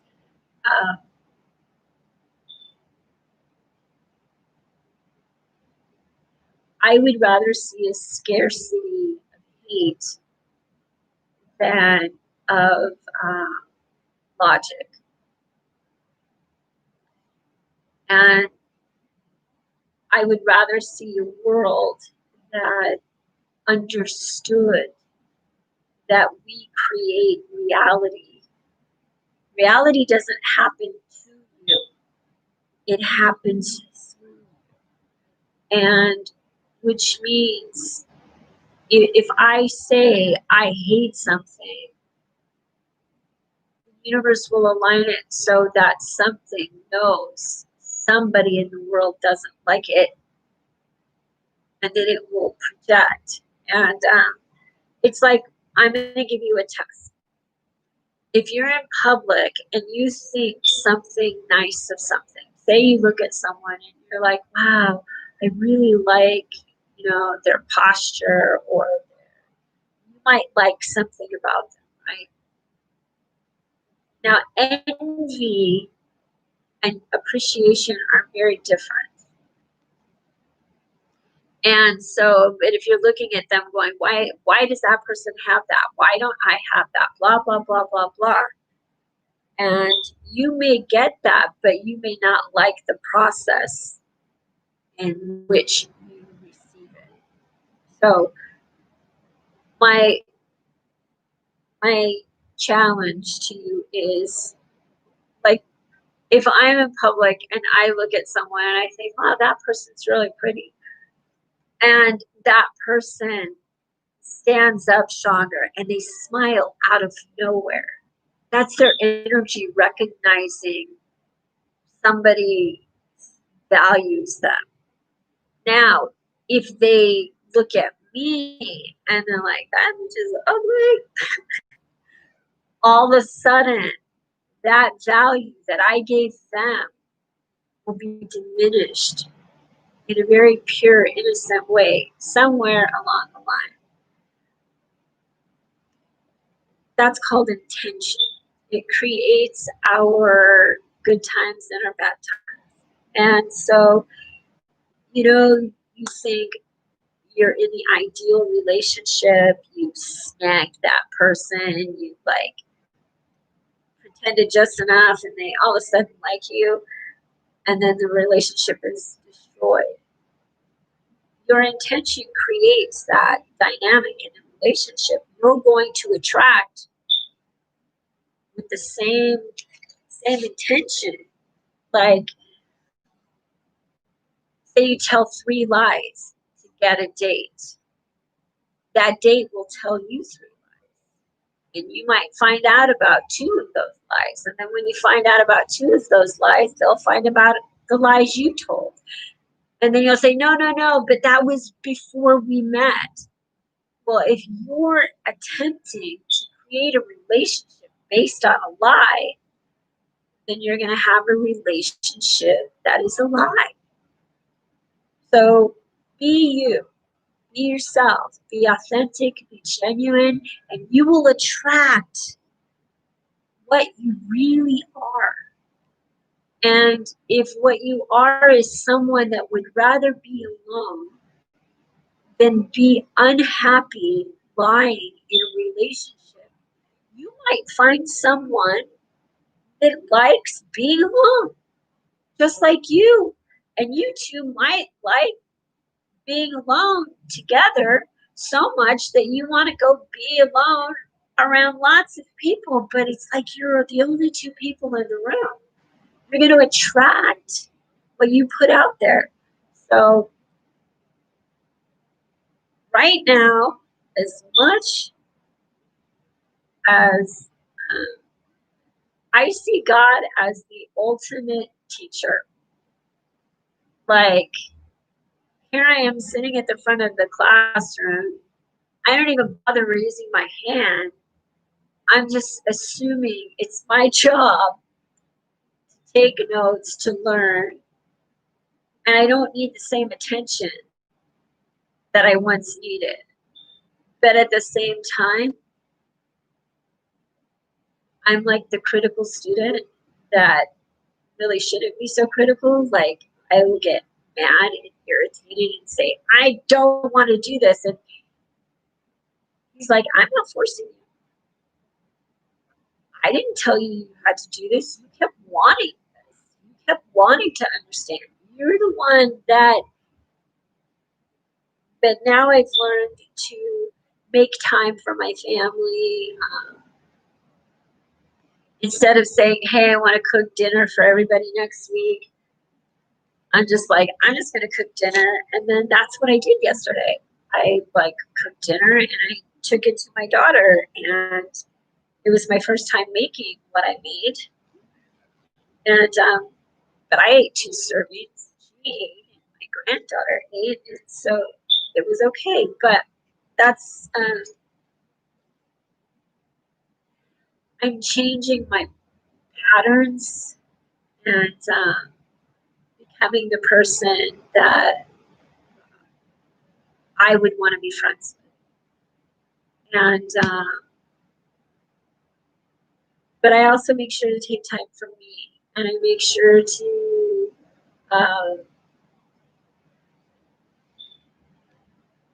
study and research,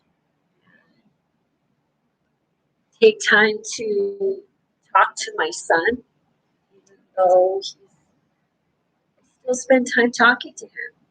And my cat. I don't know who my cat was in his past life. I haven't figured it out yet. But I had to have wanted him to be around a lot, because he's around a lot. And I started drinking sweet tea. I remember Noah offered it to me. He used to drink sweet tea. I'd be all, no, that's okay. I'll just go to Starbucks and get green tea. And now I can't ever finish a Starbucks green tea. I don't like it as much. And I've been drinking McDonald's tea, and it has, I think, 23 grams of sugar in it, which is a lot. But I quit drinking soda, and soda has like 50-something grams of sugar. So for the same size. So it's half the sugar, but I mostly stopped eating candy. I used to eat a lot of candy. I don't eat a lot of candy at all anymore. But I drink those damn teas. And I know they're trying to tell me something. I'm like, I don't want diabetes. I don't want diabetes. But when I was younger, my grandma used to give me sweet tea. My grandma's from the South, and she used to give me sweet tea, and I loved my grandmother's food. My grandmother was an amazing cook. And so whenever I have peach cobbler, I obviously think of my grandmother. I used to eat a lot of chicken and dumplings. That was my favorite food. I rarely eat chicken anymore. And I don't eat red meat. I do love Beyond Burgers, and I can eat a lot of food. But I like putting spinach on them, tomato and onion, jalapeno, pickles, mustard. But them I genuinely love. But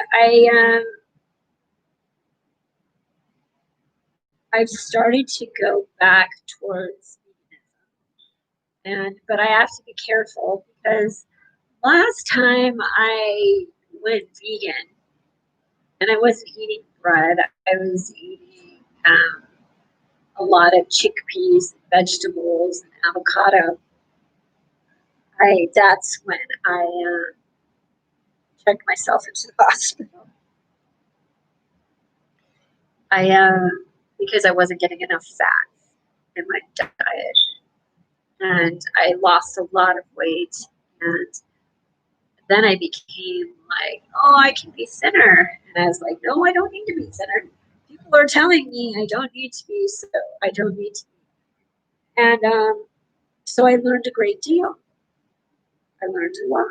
was experiencing Diana and myself. Marilyn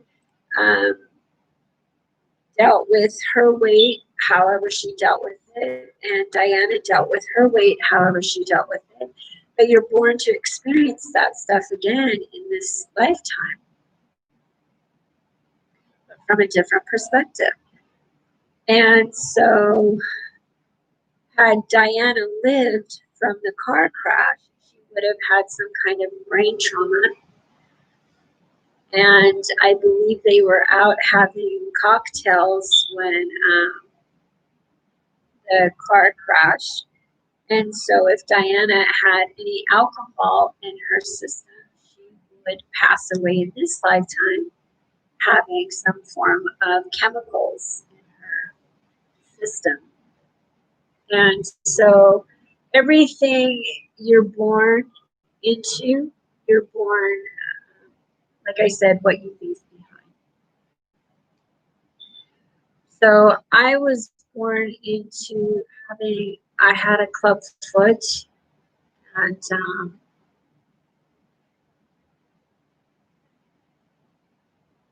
Marilyn Monroe had a pinky toe removed. I'm like, come on, man, I don't want my feet removed. I don't want to deal with it. But that's reality. That's reality.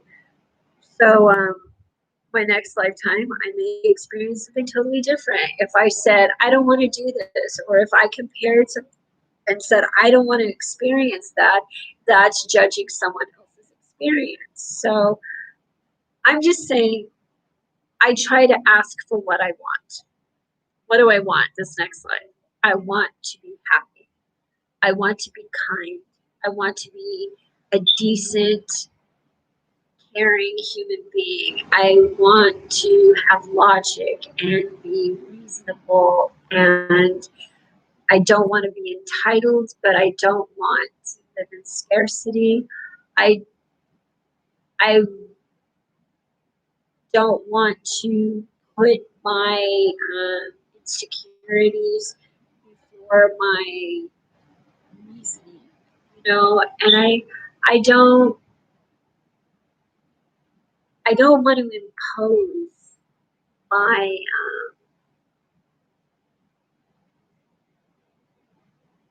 this cat. I love this cat. This cat, for all I know, could be God. And he's like, you always talk to me, so here I am. And I'm like, dude, I don't know. But I know I love this cat. But at the same time, like, I look at this cat and I think he's amazing. But at the same time, he's very bossy. He always wants to be pet. And I don't always want to pet someone. Not when they tell me I have to, right? So nobody wants to do what you're telling them they have to, which means Marilyn Monroe, this could have been my hairstyle in my past life. And he's like, I want you to pet my head, or maybe Marilyn wanted a lot of massages or something. I know. But I do know that everything goes even back to the movies. When you, I mentioned James Franco earlier. He's in a show called 2222 or something. He produced it or something. And it's about President Kennedy. And he actually bought a house not far from our house to do his creative work in Silver Lake. So, and he's also friends with, I grew up with a neighbor. His name's Pat Griselle. He's also friends with Pat's son's best friend. So everyone that crosses my path, like there's a photo of someone that when you take a photo, you're imprinting. Like when I do readings online for people, I go look at all their photos, even my own photos. If I go look at my photos and I see, okay, this pattern for me, and then one person's missing, and then I see a pattern, and then I see babies, and then I see a person missing, I'm like, oh, damn, I don't want to know all that. But people have written me from around the world, and I've done readings for people, and my readings are very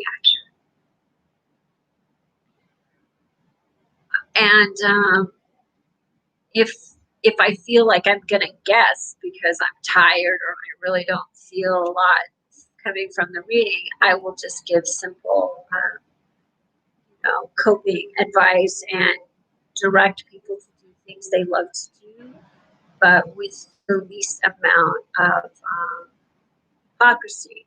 Say you're advocate, say you believe, you're like, you live in California and you're like, I deserve to make $20 an hour. I work so hard for $20 an hour. And then you go and you're like trying to get all these discounts on your stuff that's made in China. You're like, I want to get a discount. I want this for free, blah, blah, blah. Whatever you try to negotiate, the universe is recognizing the person that firstly made that item. Like, say you have a designer, and the designer's like a millionaire, they're living this lavish life, but they never sew. They don't know how to sew. Ralph Lauren doesn't sew. Ralph Lauren's not even a clothing designer. He goes around taking pictures, or he used to, taking pictures of people's fashion and then telling other people, okay, I want you to make that. And I want it to be my image. It's my brand. But actually, it's not. He's just stealing other people's style. And it means he's going to come back and he's going to be like a little kleptomaniac stealing people's style. You got to be very careful about what you do for a living, because your next life, you're going to be on the opposite. You're going to be experiencing fashion from a different perspective. So every designer out there, every single person, like, but you'll still make the money. Now you'll still make money. Whatever money you leave behind, get it back. You may not like how you get it back. It may be taken away from you again. All kinds of things can happen. But it's based on your intention. Marilyn Monroe, right before she died, she did a photo. They took her photo for Vogue magazine. And she was wearing a dress that Christian Dior had designed. Now, I found Christian Dior, and he is an artist right now, and he keeps predicting all the stuff that's like happening in my life. But when Noah woke up from his coma, he woke up when Banksy shred his Girl Holding the Red Balloon painting. And that's how I'll remember the day that Noah woke up from his coma. But Noah had this shirt, this t-shirt, and it had a big heart in the middle, and it had eyes wide open. And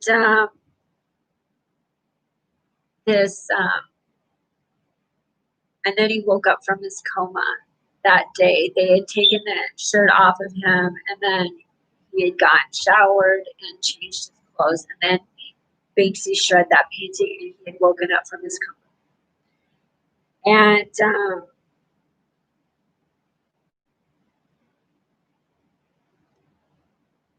when Banksy recently bought a rescue ship, and my daughter has a tattoo of an anchor on her foot, and one of her best friends has the same tattoo. And down the hall, someone had an anchor. No, it was not down the hall. It was down below me in this apartment. Someone had an anchor doormat. I got a new doormat. That anchor doormat is no longer there, and I got a new doormat myself, and it has nothing on it. It has nothing. And maybe I should have gotten one that had writing on it. probably would have been my smartest move, but I didn't. So, because you create your own reality. And so Banksy got this boat, and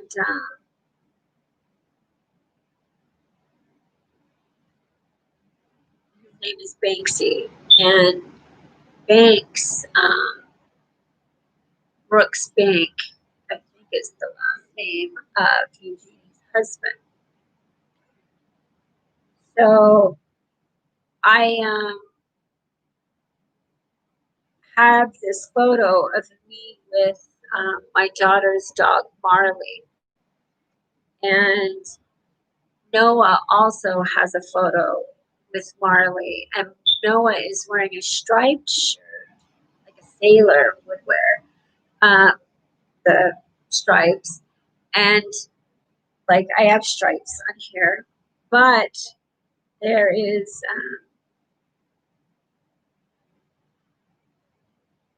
a prediction that I made about the South Pacific. Now, I used to live on Guam, and the Marianas Trench is the deepest part of the ocean.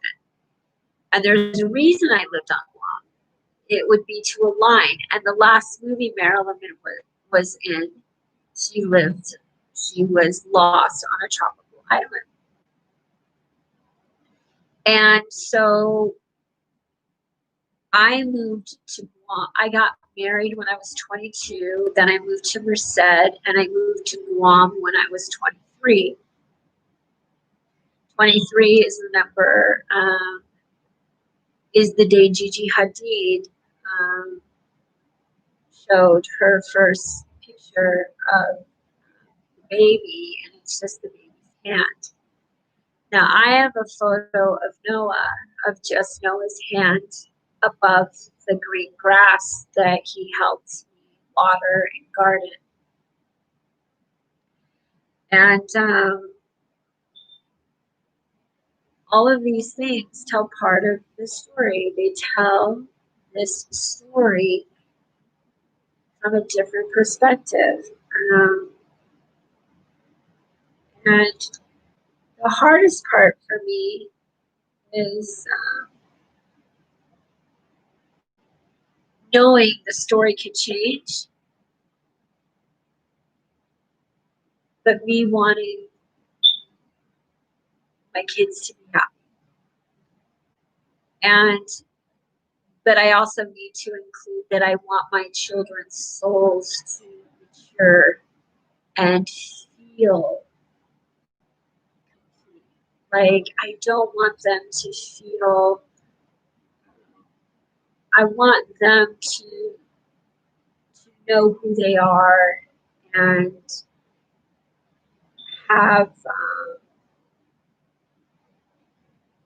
be the people that they would want to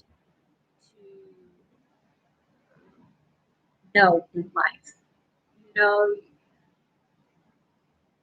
wouldn't you want to become this person that you can trust, that has integrity and ethics, but also is forgiving and thoughtful and kind and compassionate without being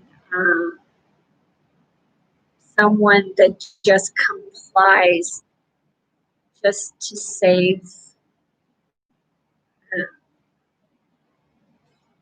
arguments.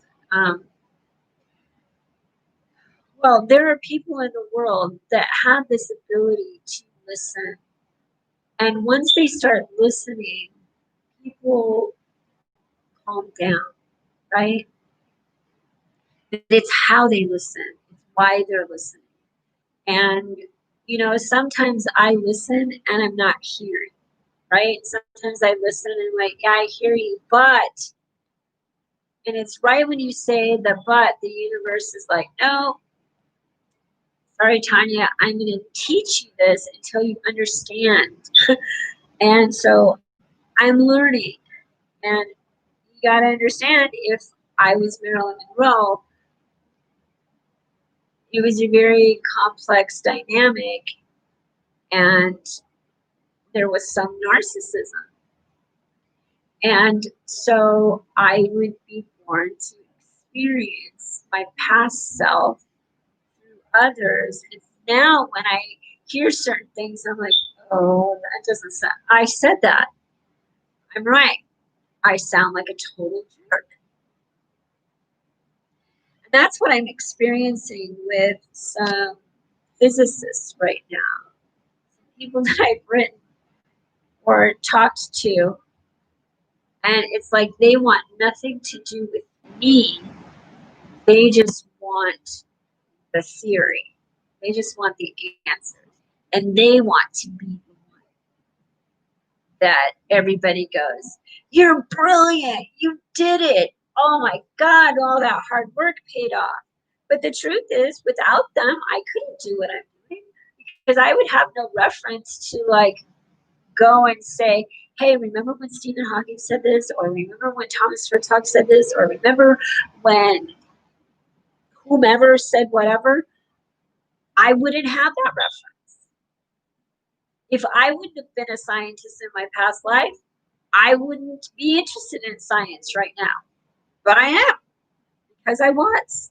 So you get to come back and you get to learn, but you have to experience your judgments. And if human beings would stop thinking that they were superior to the universe, it would go a lot smoother. I mean, it would be way easier to have a happy life. But we seem to think it's okay to barbecue animals. We seem to think it's okay to make more plastic just to throw it away. We seem to think it's okay to do all this stuff that we're doing. Make more, make more, make more, make more, make more. What's happening is our bodies are, if you eat suffering, your body will suffer. If you consume large quantities of something, it impacts your physiology. It creates a shift in your reality. And that's when you start getting diagnosed with clinical terminology that was created by man. So, but it's the same terminology that they use to say, okay, this is called mercury, this is called iron, this is, we named everything. So once you name everything and you start paying attention to your physiology, say there's a lot of plastic in the universe, and it's in, and then some countries are shipping it out. They're like, woo, in the Netherlands, oh, we don't want this shit here. Let's put it over there. When you start moving things around, you start shifting your own energy. You're literally shifting your physiology. If you invent something, okay, plastic, where does plastic come from? You know where plastic comes from? Google it. I Googled, I was just like, trees? Trees? How does this come from trees? Rubber gloves? Latex? Trees? So then I started studying. And then I was just like, okay, what part of the universe? Stephen Hawking predicted that the person that would write this theory would have low blood pressure. Like, okay, what country has the lowest amount of sodium? Because then I know where my energy is headed, right? Then I am like reading and I'm like, oh, where have I been? Where did I come from? But I no longer have low blood pressure. Now it's normal. But I used to have low blood pressure, and once in a while I still have low blood pressure. It depends on my diet. But low blood pressure is no joke. Low blood pressure, you're standing up and all of a sudden you're like, your body starts trembling and then you're down on the floor waiting for the shaking to stop. And then that would align me with my grandfather. My grandfather's name was Cole. And so last night I was watching a film, a documentary on, I think it was Netflix, and not Ben Affleck, who's his best friend, the guy that played Goodwill Hunt in Goodwill Hunting, Matt Damon. And I'm kind of a prodigy myself, and I write. I like to go hunting for things at Goodwill, although I wouldn't call it hunting. I like repurposing clothing that I cherish and I love. I'm like, sometimes I'll be at Goodwill. Here in Los Angeles, the Goodwill is not like anywhere I've ever been. They have these big bins. Now, I'm going to explain. When I got rid of my clothing, I had these bins, these construction bins where you throw debris in and stuff. And I had them dropped off at my house, and I was throwing stuff in there. And I hired someone to even throw stuff in there. I just started throwing everything away. And now I'm at Goodwill looking through these bins to find things. And I've predicted a lot of stuff at Goodwill, like not even knowing what I was doing. I was at Goodwill one day, and I won't, you know what, I don't even want to bring it up. I don't want to simplify. Well, I was there the day Kate Spade passed away. And I was, speaking of Kate Spade, David Spade, I went to see a movie where he was a baseball player, and that was the day I saw Paris Hilton.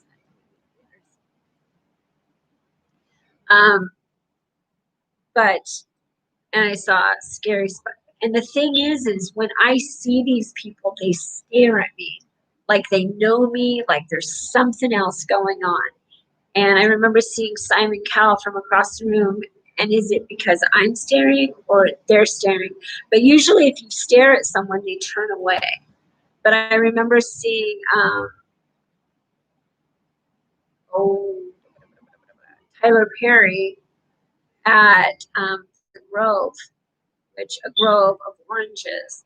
And this tells me something, right? Orange keeps coming up. And when my daughter was little, she was highly sensitive to oranges. And now she's not. And the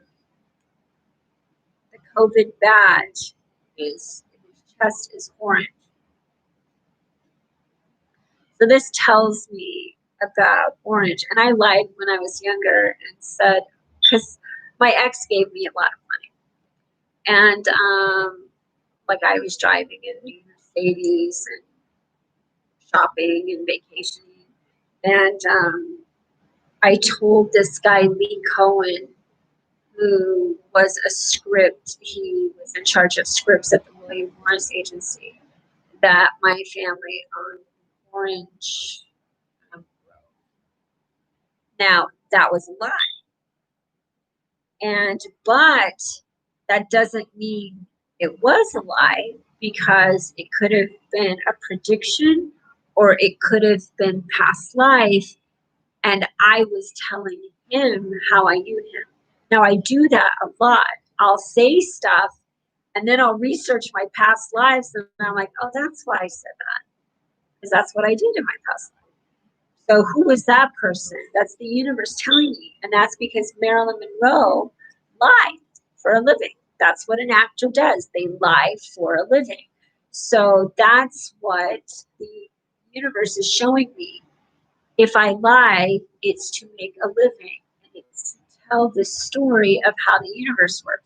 Like every lie I've told has somehow come true in a really dark way. And so but I've also learned that when I tell the truth, and if someone doesn't believe me, that something really dark is getting ready to happen for them. And so I try my best to just keep it to the math most of the time. Like, okay, this happened on this date, this happened on this say. And some people are like, but I don't understand math. I'm like, then let me tell you the story, but you're going to have to listen to the story. So like you're getting a note version of an Audible book that will be out. And, you know, you're getting the, like me, myself, I learn best when I hear something. And then I listen to it over and over. I listen to some physics lectures from some of the best physicists in the world. And I'm like listening to these lectures and I'm like listening to it over and over and over and over again. And each time I learn something new. And each time I can figure out what they said that creates the barrier for them to figure this equation out. And they all exclude themselves from the equation. Every last one of them. Even myself. I exclude myself from the equation sometimes by saying, oh, I'll just say it and I'll deal with it later. But you know what? I don't deal with it later. I end up dealing with it now and later, and then I'll deal with it again. But because of my intention, I still haven't gotten the one thing that I wanted, which was to buy my son a home, buy my daughter a home, buy myself a home, and family members, and help everybody. But the universe said, okay, we gave Noah the home that you wanted to buy him. He was born into this life you wanted to provide him. So yes, you did that. You didn't get credit for it, but you did that. So my son is now in a loving home with people that he would have been friends with. So this is reality. But now I'm like creating this reality that the universe is like, well, you have choices. You have choices. Because in Thomas Hertog and Stephen Hawking already know who I am. I wrote Stephen Hawking, and then within days he concluded his theory. I have proof. Now the thing is they haven't gone through to conclude his theory because it's inconclusive, because it was with numbers that I don't know if he used my numbers or not. But Thomas Hertog, who wrote this, who collaborated with Stephen Hawking, I had left Thomas Hertog some emails and voice messages. And one day, Thomas Hertog picked up the phone, and he was like startled. Like he didn't know what to say. Like he knew I'm the person that knows what he doesn't know. So he's hearing my voice for the first time. And I'm like, hi, Mr. Hertog, this is Tanya. I've left you some messages. And I could hear the trembling in his hello. And then he hung up. He listened to me talk, and then he got scared and he hung up. I'm like, screw this. I'm like, did we get disconnected? Like, what the hell's going on? So I call him back, and he hangs up again. That's the number 2. So in one of his videos that he has on social media, he says he wants to control the world. Or it was in an interview. Could have been a text interview. And he said, with what he knows, and what he's learning, he can control the universe with it. I'm like, oh. So the universe has taken those words and now can use that intention to create a completely different reality. Because if these people are being paid money to be professors, given grants to write theories, the universe can take it all away. And the universe has, kind of. The universe is like, well, Tanya's committed these infractions, telling lies or not paying bills or doing whatever. So we have to let you have whatever you've earned that she has not yet earned honestly. But because her theory is conclusive and nobody has paid her, given her a grant to study these things, and no one is going to allow her to be a professor, even though she can conclude further in detail than you can, then we're going to slow the world down. Schools are going to close and things are going to change. And they started doing it. It's like boom, boom, boom, boom, boom. Just like, and my ex, one of the last things he said to me was, you can apply for government assistance. I pay enough in taxes, so you should be okay. And my thoughts were, I hate you. I spent my whole adult life loving you, and this is how you treat me. Okay, fair enough. So my house was gone, my things were gone, my cars were gone. And then I got into car accidents that weren't my fault. And so I used that money to, I gave my kids some of the money. And Noah had bought a pair of Gucci shoes, tennis shoes, and they had fire on them. And then Noah painted Gucci. And now his mom's name is Gigi. And I cremated him.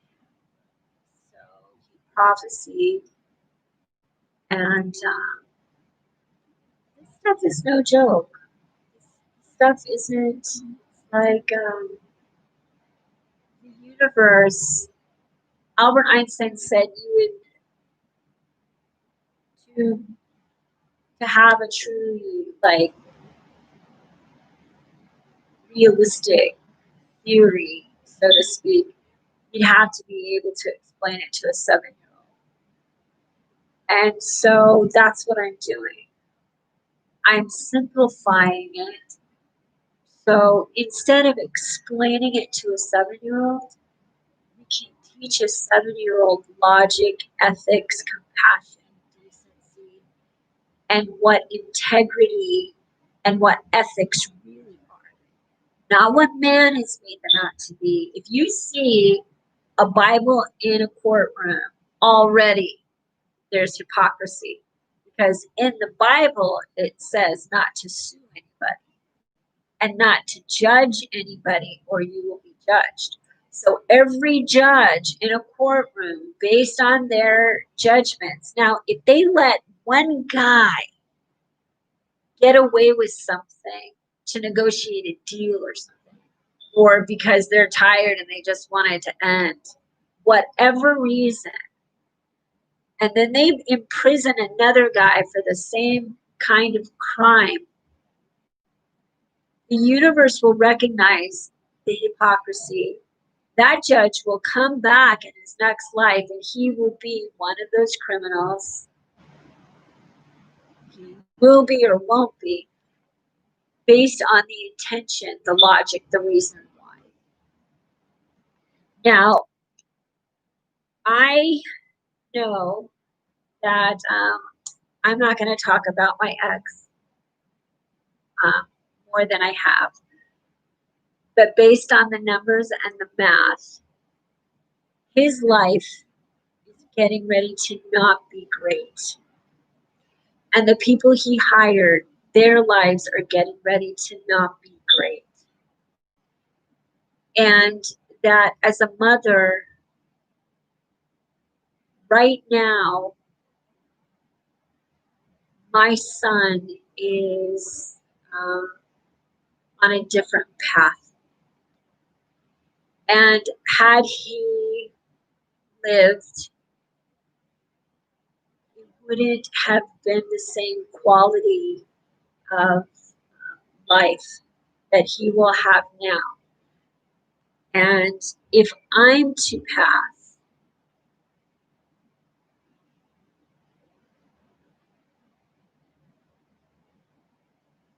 I at least now know that my son is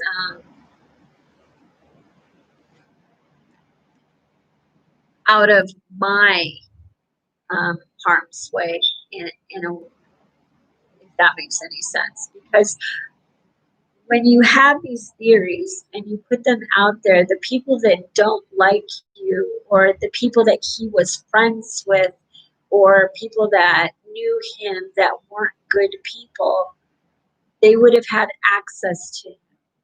Now they don't. And so, say my theory comes out and all of a sudden I have $50 million. There are some bad people that would have tried to get some of that from him. Or he's in a more loving, holistic environment for him, and he will still have the things he would have got if I was his mother. And my daughter will have, my daughter is different. She has her friendships, and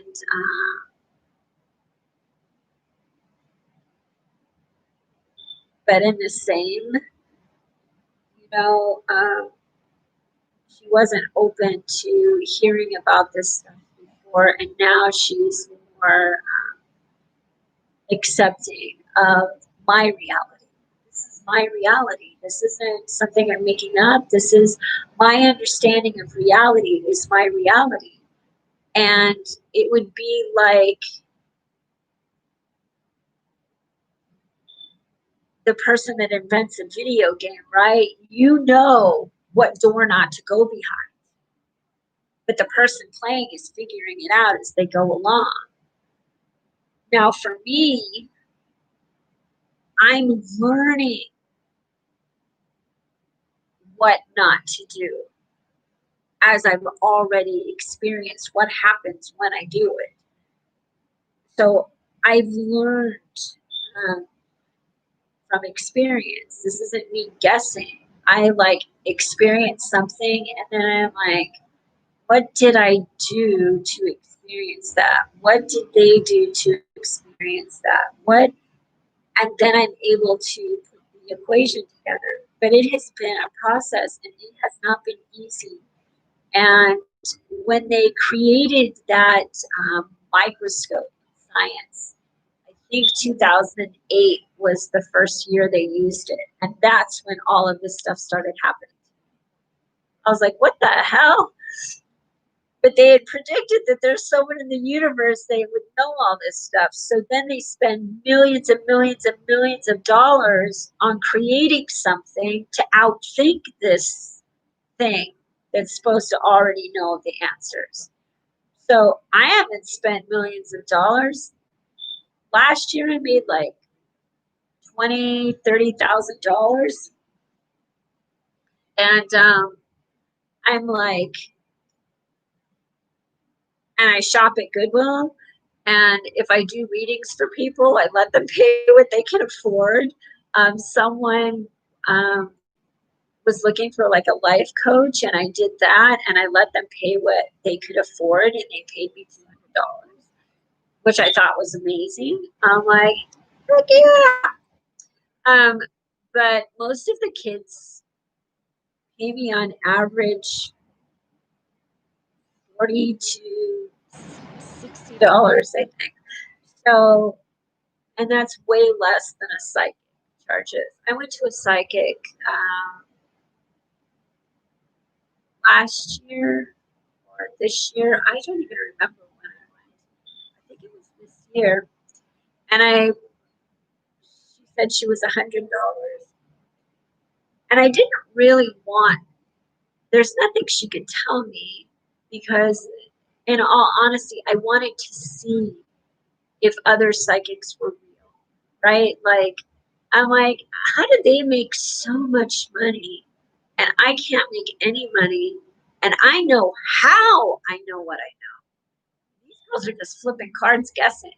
You're gonna have love in your life. I'm like, if I'm gonna have love in my life, what you're telling me is the universe is going to align me to have love in my life, and then it's going to take it away, because you cannot predict someone's going to have love in their life. You just can't, because you are manifesting that for them, and then you're responsible for that. Then all of a sudden your kids like finding love everywhere. What you put out there, what you watch on TV, your kids experience in their minds. Like, at some point, sometime, somebody's going to say something or do something, and this is where our shit comes from. And I say this because I used to watch a lot of crime shows. I used to watch all of that crap. And all of a sudden, like, my kids were having anxiety. They, they were experiencing the anxiousness I was experiencing watching this stuff. And then I watched it manifest. So be very careful what you watch, because you're manifesting emotions for your children, not the reality of what you're seeing, but the emotion. And so be very careful about what you watch. Even now, I try to be cautious about what I watch. If there's sex in it and stuff, I'll change it. I'll speed past it. I'll just change it. Why? Because my son is a brand new baby right now. And even though his parents are young and they don't know how this works, I do. I do. So the least I can do is try to keep his soul, like, I talk to him. I'm like, focus on me. I'll be your guardian angel. I will guide you through this. But and the family. I'm like reading about the family, going, "Oh, Dad, Grandpa did that. Fuck, how do I get Grandpa out of this shit? Because I don't want it to impact Noah, right? Even though they've named Noah something else, Noah is no longer Noah. I don't want my part of my soul to experience certain things. Now, I can't control, because my son's soul has his own journey, right? He has to experience his past just like the rest of us. But what I can do is change my judgments towards others, change my expectations towards others, and hopefully create better energy. And so, anyway, here I go. I talked even longer, but I'm going to go, and I am going to post my the numbers and the math, so that way if you're like some puzzle person or a math guru, you'll be able to figure it out. And hopefully we can all figure this equation out in a peaceful, harmonious way. In science, I read that those physicists aren't very nice to each other, and they get really jealous and petty when one figures out something the other, and they try to disprove. Well, you can't disprove mine if I can predict what will happen. I obviously know something they don't know, and I'm not guessing. I'm like looking at, okay, what did they say about Donald Trump? Okay, if they said this about Donald Trump, I didn't vote for him. Don't care for the man. I didn't like. Remember, you're fired. Thought that show was mean. I'm like watching people cry because I thought it was just a mean show. So, but then again, I was going to pitch a show to Donald Trump. I was just like, I'm going to pitch a show called Trump Style, and then have them go, like, remember shows where they go in and they redecorate people's homes. I'm like, go redecorate people's houses in your style, let your daughter have a show. But at the same time, I don't really like their style. It's too much. It's too much. So, but then it wouldn't have been such a mean sell, right? He would have been giving somebody something they wanted instead of, but now he's the president. And the universe heard me say, oh, you want him to decorate? Okay, he's going to go redecorate the White House. I'm like, son of a bitch. Son of a bitch. So what I wish for comes true. Always comes true. I said that this was 2 years ago. I said that the government was going to shut down, that people were going to, the poor people were going to feel like they were rich. They were going to have more money than they'd ever had. And then all of a sudden people were getting 600 extra dollars a week. And they're like, this is what I was making, man. This is all right. And, but what they didn't realize is people were able to pay bills. So what it did was it helped bigger businesses, and now the bigger businesses are making billions and billions of extra dollars because people were able to pay bills with that money. And then you have some people that are still going out partying, still trying to pass the time because people are dealing with losing things and stuff. And but my son and I, my daughter's situation was a little bit different than ours. But my son and I lost our home, and then we moved into a home that was twice as big as our other house, more than twice as big as our other house, I think. But I didn't have enough furniture to fill the whole house. And we were living in Corona, which is much further away from LA. But that was the universe showing me that I moved my son away from his friends and then moved into new friends because he, but my intention was trying to make the best of a situation. But I didn't really make the best of it because if I would have paid attention to history in my life, I moved my daughter and I into a mini mansion when my daughter was 1. And it was so big, and we stayed in the bedroom. It was like 4,000 square feet or something, 4,300 square feet or something. And it was on an acre, and I was scared in that house. It was scary. And it was just too big. And so then I got a place in Hawaii, and it was just not good choices on my part. And so then I did the same thing with Noah. I moved us into a big house, and it didn't go as planned. I think we lived there for a year and a half. I don't remember. But it went by fast. It was like a blur.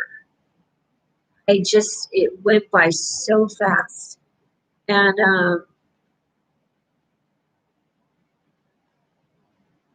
the reality was that there were times when my son and I slept in the car.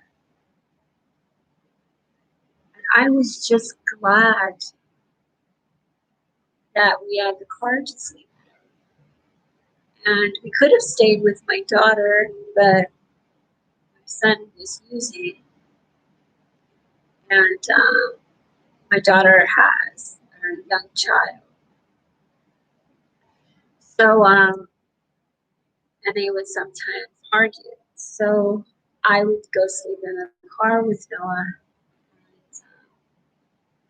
And, the universe showed me that I no longer had a car, but my daughter did move into a new apartment a couple of months ago, and then Noah moved into this apartment with me, and I decorated the master bedroom for him. And so he was here for 2 months, and he cooked, and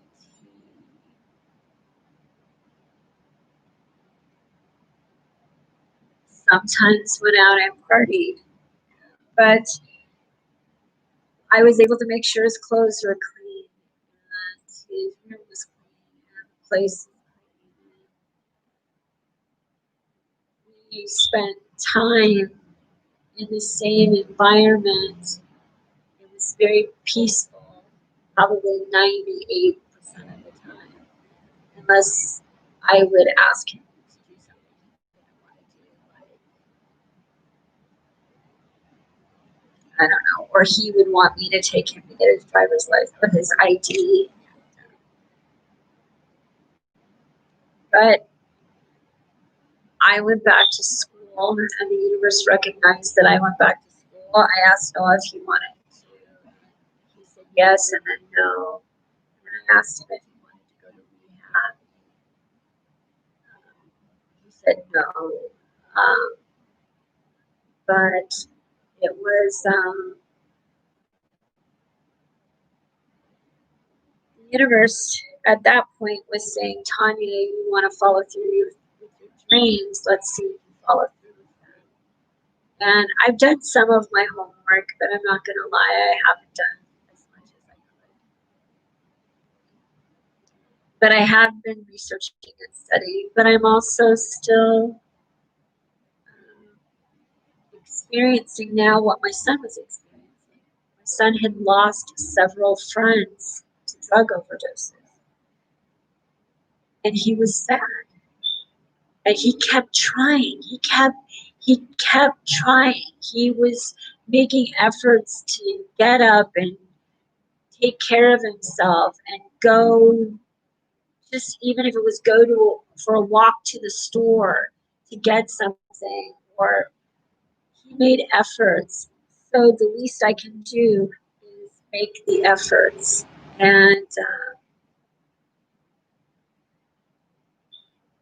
try to teach people how to understand their energy. So anyway, this has been 3 hours now, and I think the next I'm going to do a visual, audible book, and I'm going to put it on a web page, and I'm going to let people pay what they can afford, because I still need to make a living, and I don't have any grants. Nobody's giving me, money to study, and I don't want to be on unemployment because I'm a smart girl, and I would like to eventually start some kind of experience where people learn how to cope. People have someone to talk to about these voices, these realities they're experiencing, without someone saying they are schizophrenic or bipolar, or because once you start listening, you change reality. And I'd like to help at least give people that are speaking to people the knowledge that do not speak over the truth. What someone is experiencing is very real. They are experiencing what someone else is experiencing. Say someone is hearing screaming and there's no one screaming around them. They could be hearing the child that they didn't have screaming somewhere else in the universe. Einstein's theory, or it could be a cow that was their dad that taught in their past life, that taught them how to slaughter animals. They could be hearing that crying. They could be hearing anything. But what they're hearing is very real. It could be past or present. And so this is the stuff I want to help people understand is what you experience is reality. It's really happening. It might not be happening to you, but it is really happening. Say you, like, I used to have this dream that, like, when I was younger, that I could do these, like, figure skating, and I could do all these tricks while I was figure skating. And these realities tell you that a child you didn't have is out there. Like for me, I didn't have this child, but this child was born to someone else, and this child is out there doing figure skating, right? These are where your dreams come from. And that's in science, it's called duality. You're experiencing, well, and as much as I understand what duality is. And so Einstein's theory, what's happening here is happening there. That's what I'm trying to explain. I'm trying to explain reality, not the theory of everything, because the theory of everything implies one set of like punishments or lessons for each action. And there are so many layers, and that it can't be called the theory of everything. So to say the theory of reality implies the ability for energy to take new form, but it could be anything. Like you're going to take a new form, and you might look like someone else, and you might be an identical twin, but that doesn't mean everything that goes on in your physiology is going to be identical. That doesn't mean you're going to have the exact same movement as someone else. So we word things without really thinking about the specifics of how we word things. So, which means I worded something without thinking of the specifics of how I worded it. And I will learn that lesson. The universe will show me, hey, you said this a little off, but it'll show me through someone else, because I'm trying to not be aggressive with what I'm trying to teach. I'm not trying to instill fear. I'm not trying to discredit anyone's work. I'm trying to show where we are inclusive of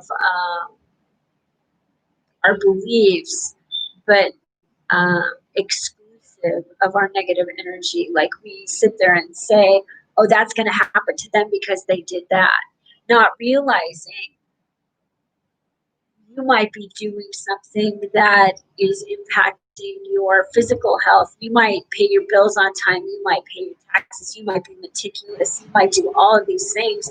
And then you judge other people by saying, here, I'm going to give you my old shoes because you're not as smart as me, but you can have my old shoes. I would never buy you new shoes. Now, the universe would recognize, okay, they don't even buy themselves new shoes. So, yeah, I get that. But the universe would also align them. But if they buy themselves new shoes, and they buy really expensive new shoes, and they're giving someone their old shoes that they could resell for $100, but they don't want to, or they're not aware that they could resell those shoes, or they don't want it, the bother of reselling, then they would give them to the person. Now the person would impulsively go either, hey, I've always wanted a pair of these kinds of shoes. This is amazing. Thank you so much. And then that's gratitude, right? That's that person saying, wow, I'm so lucky. This person is so nice. They're so generous. They gave me this pair of shoes. But that person doesn't know that person was just like, I would never wear shoes that old. Those shoes have been sitting there. But the reality is they wore them up to that point of them getting that old. So that's when hypocrisy, that's when the shifts come in, that's when everything starts changing. And that's where ethics becomes the very fine line between ethics and hypocrisy. So, and that's what I hope to teach you eventually. So anyway, I'm going to conclude this. See you later. Bye. How do I turn it off?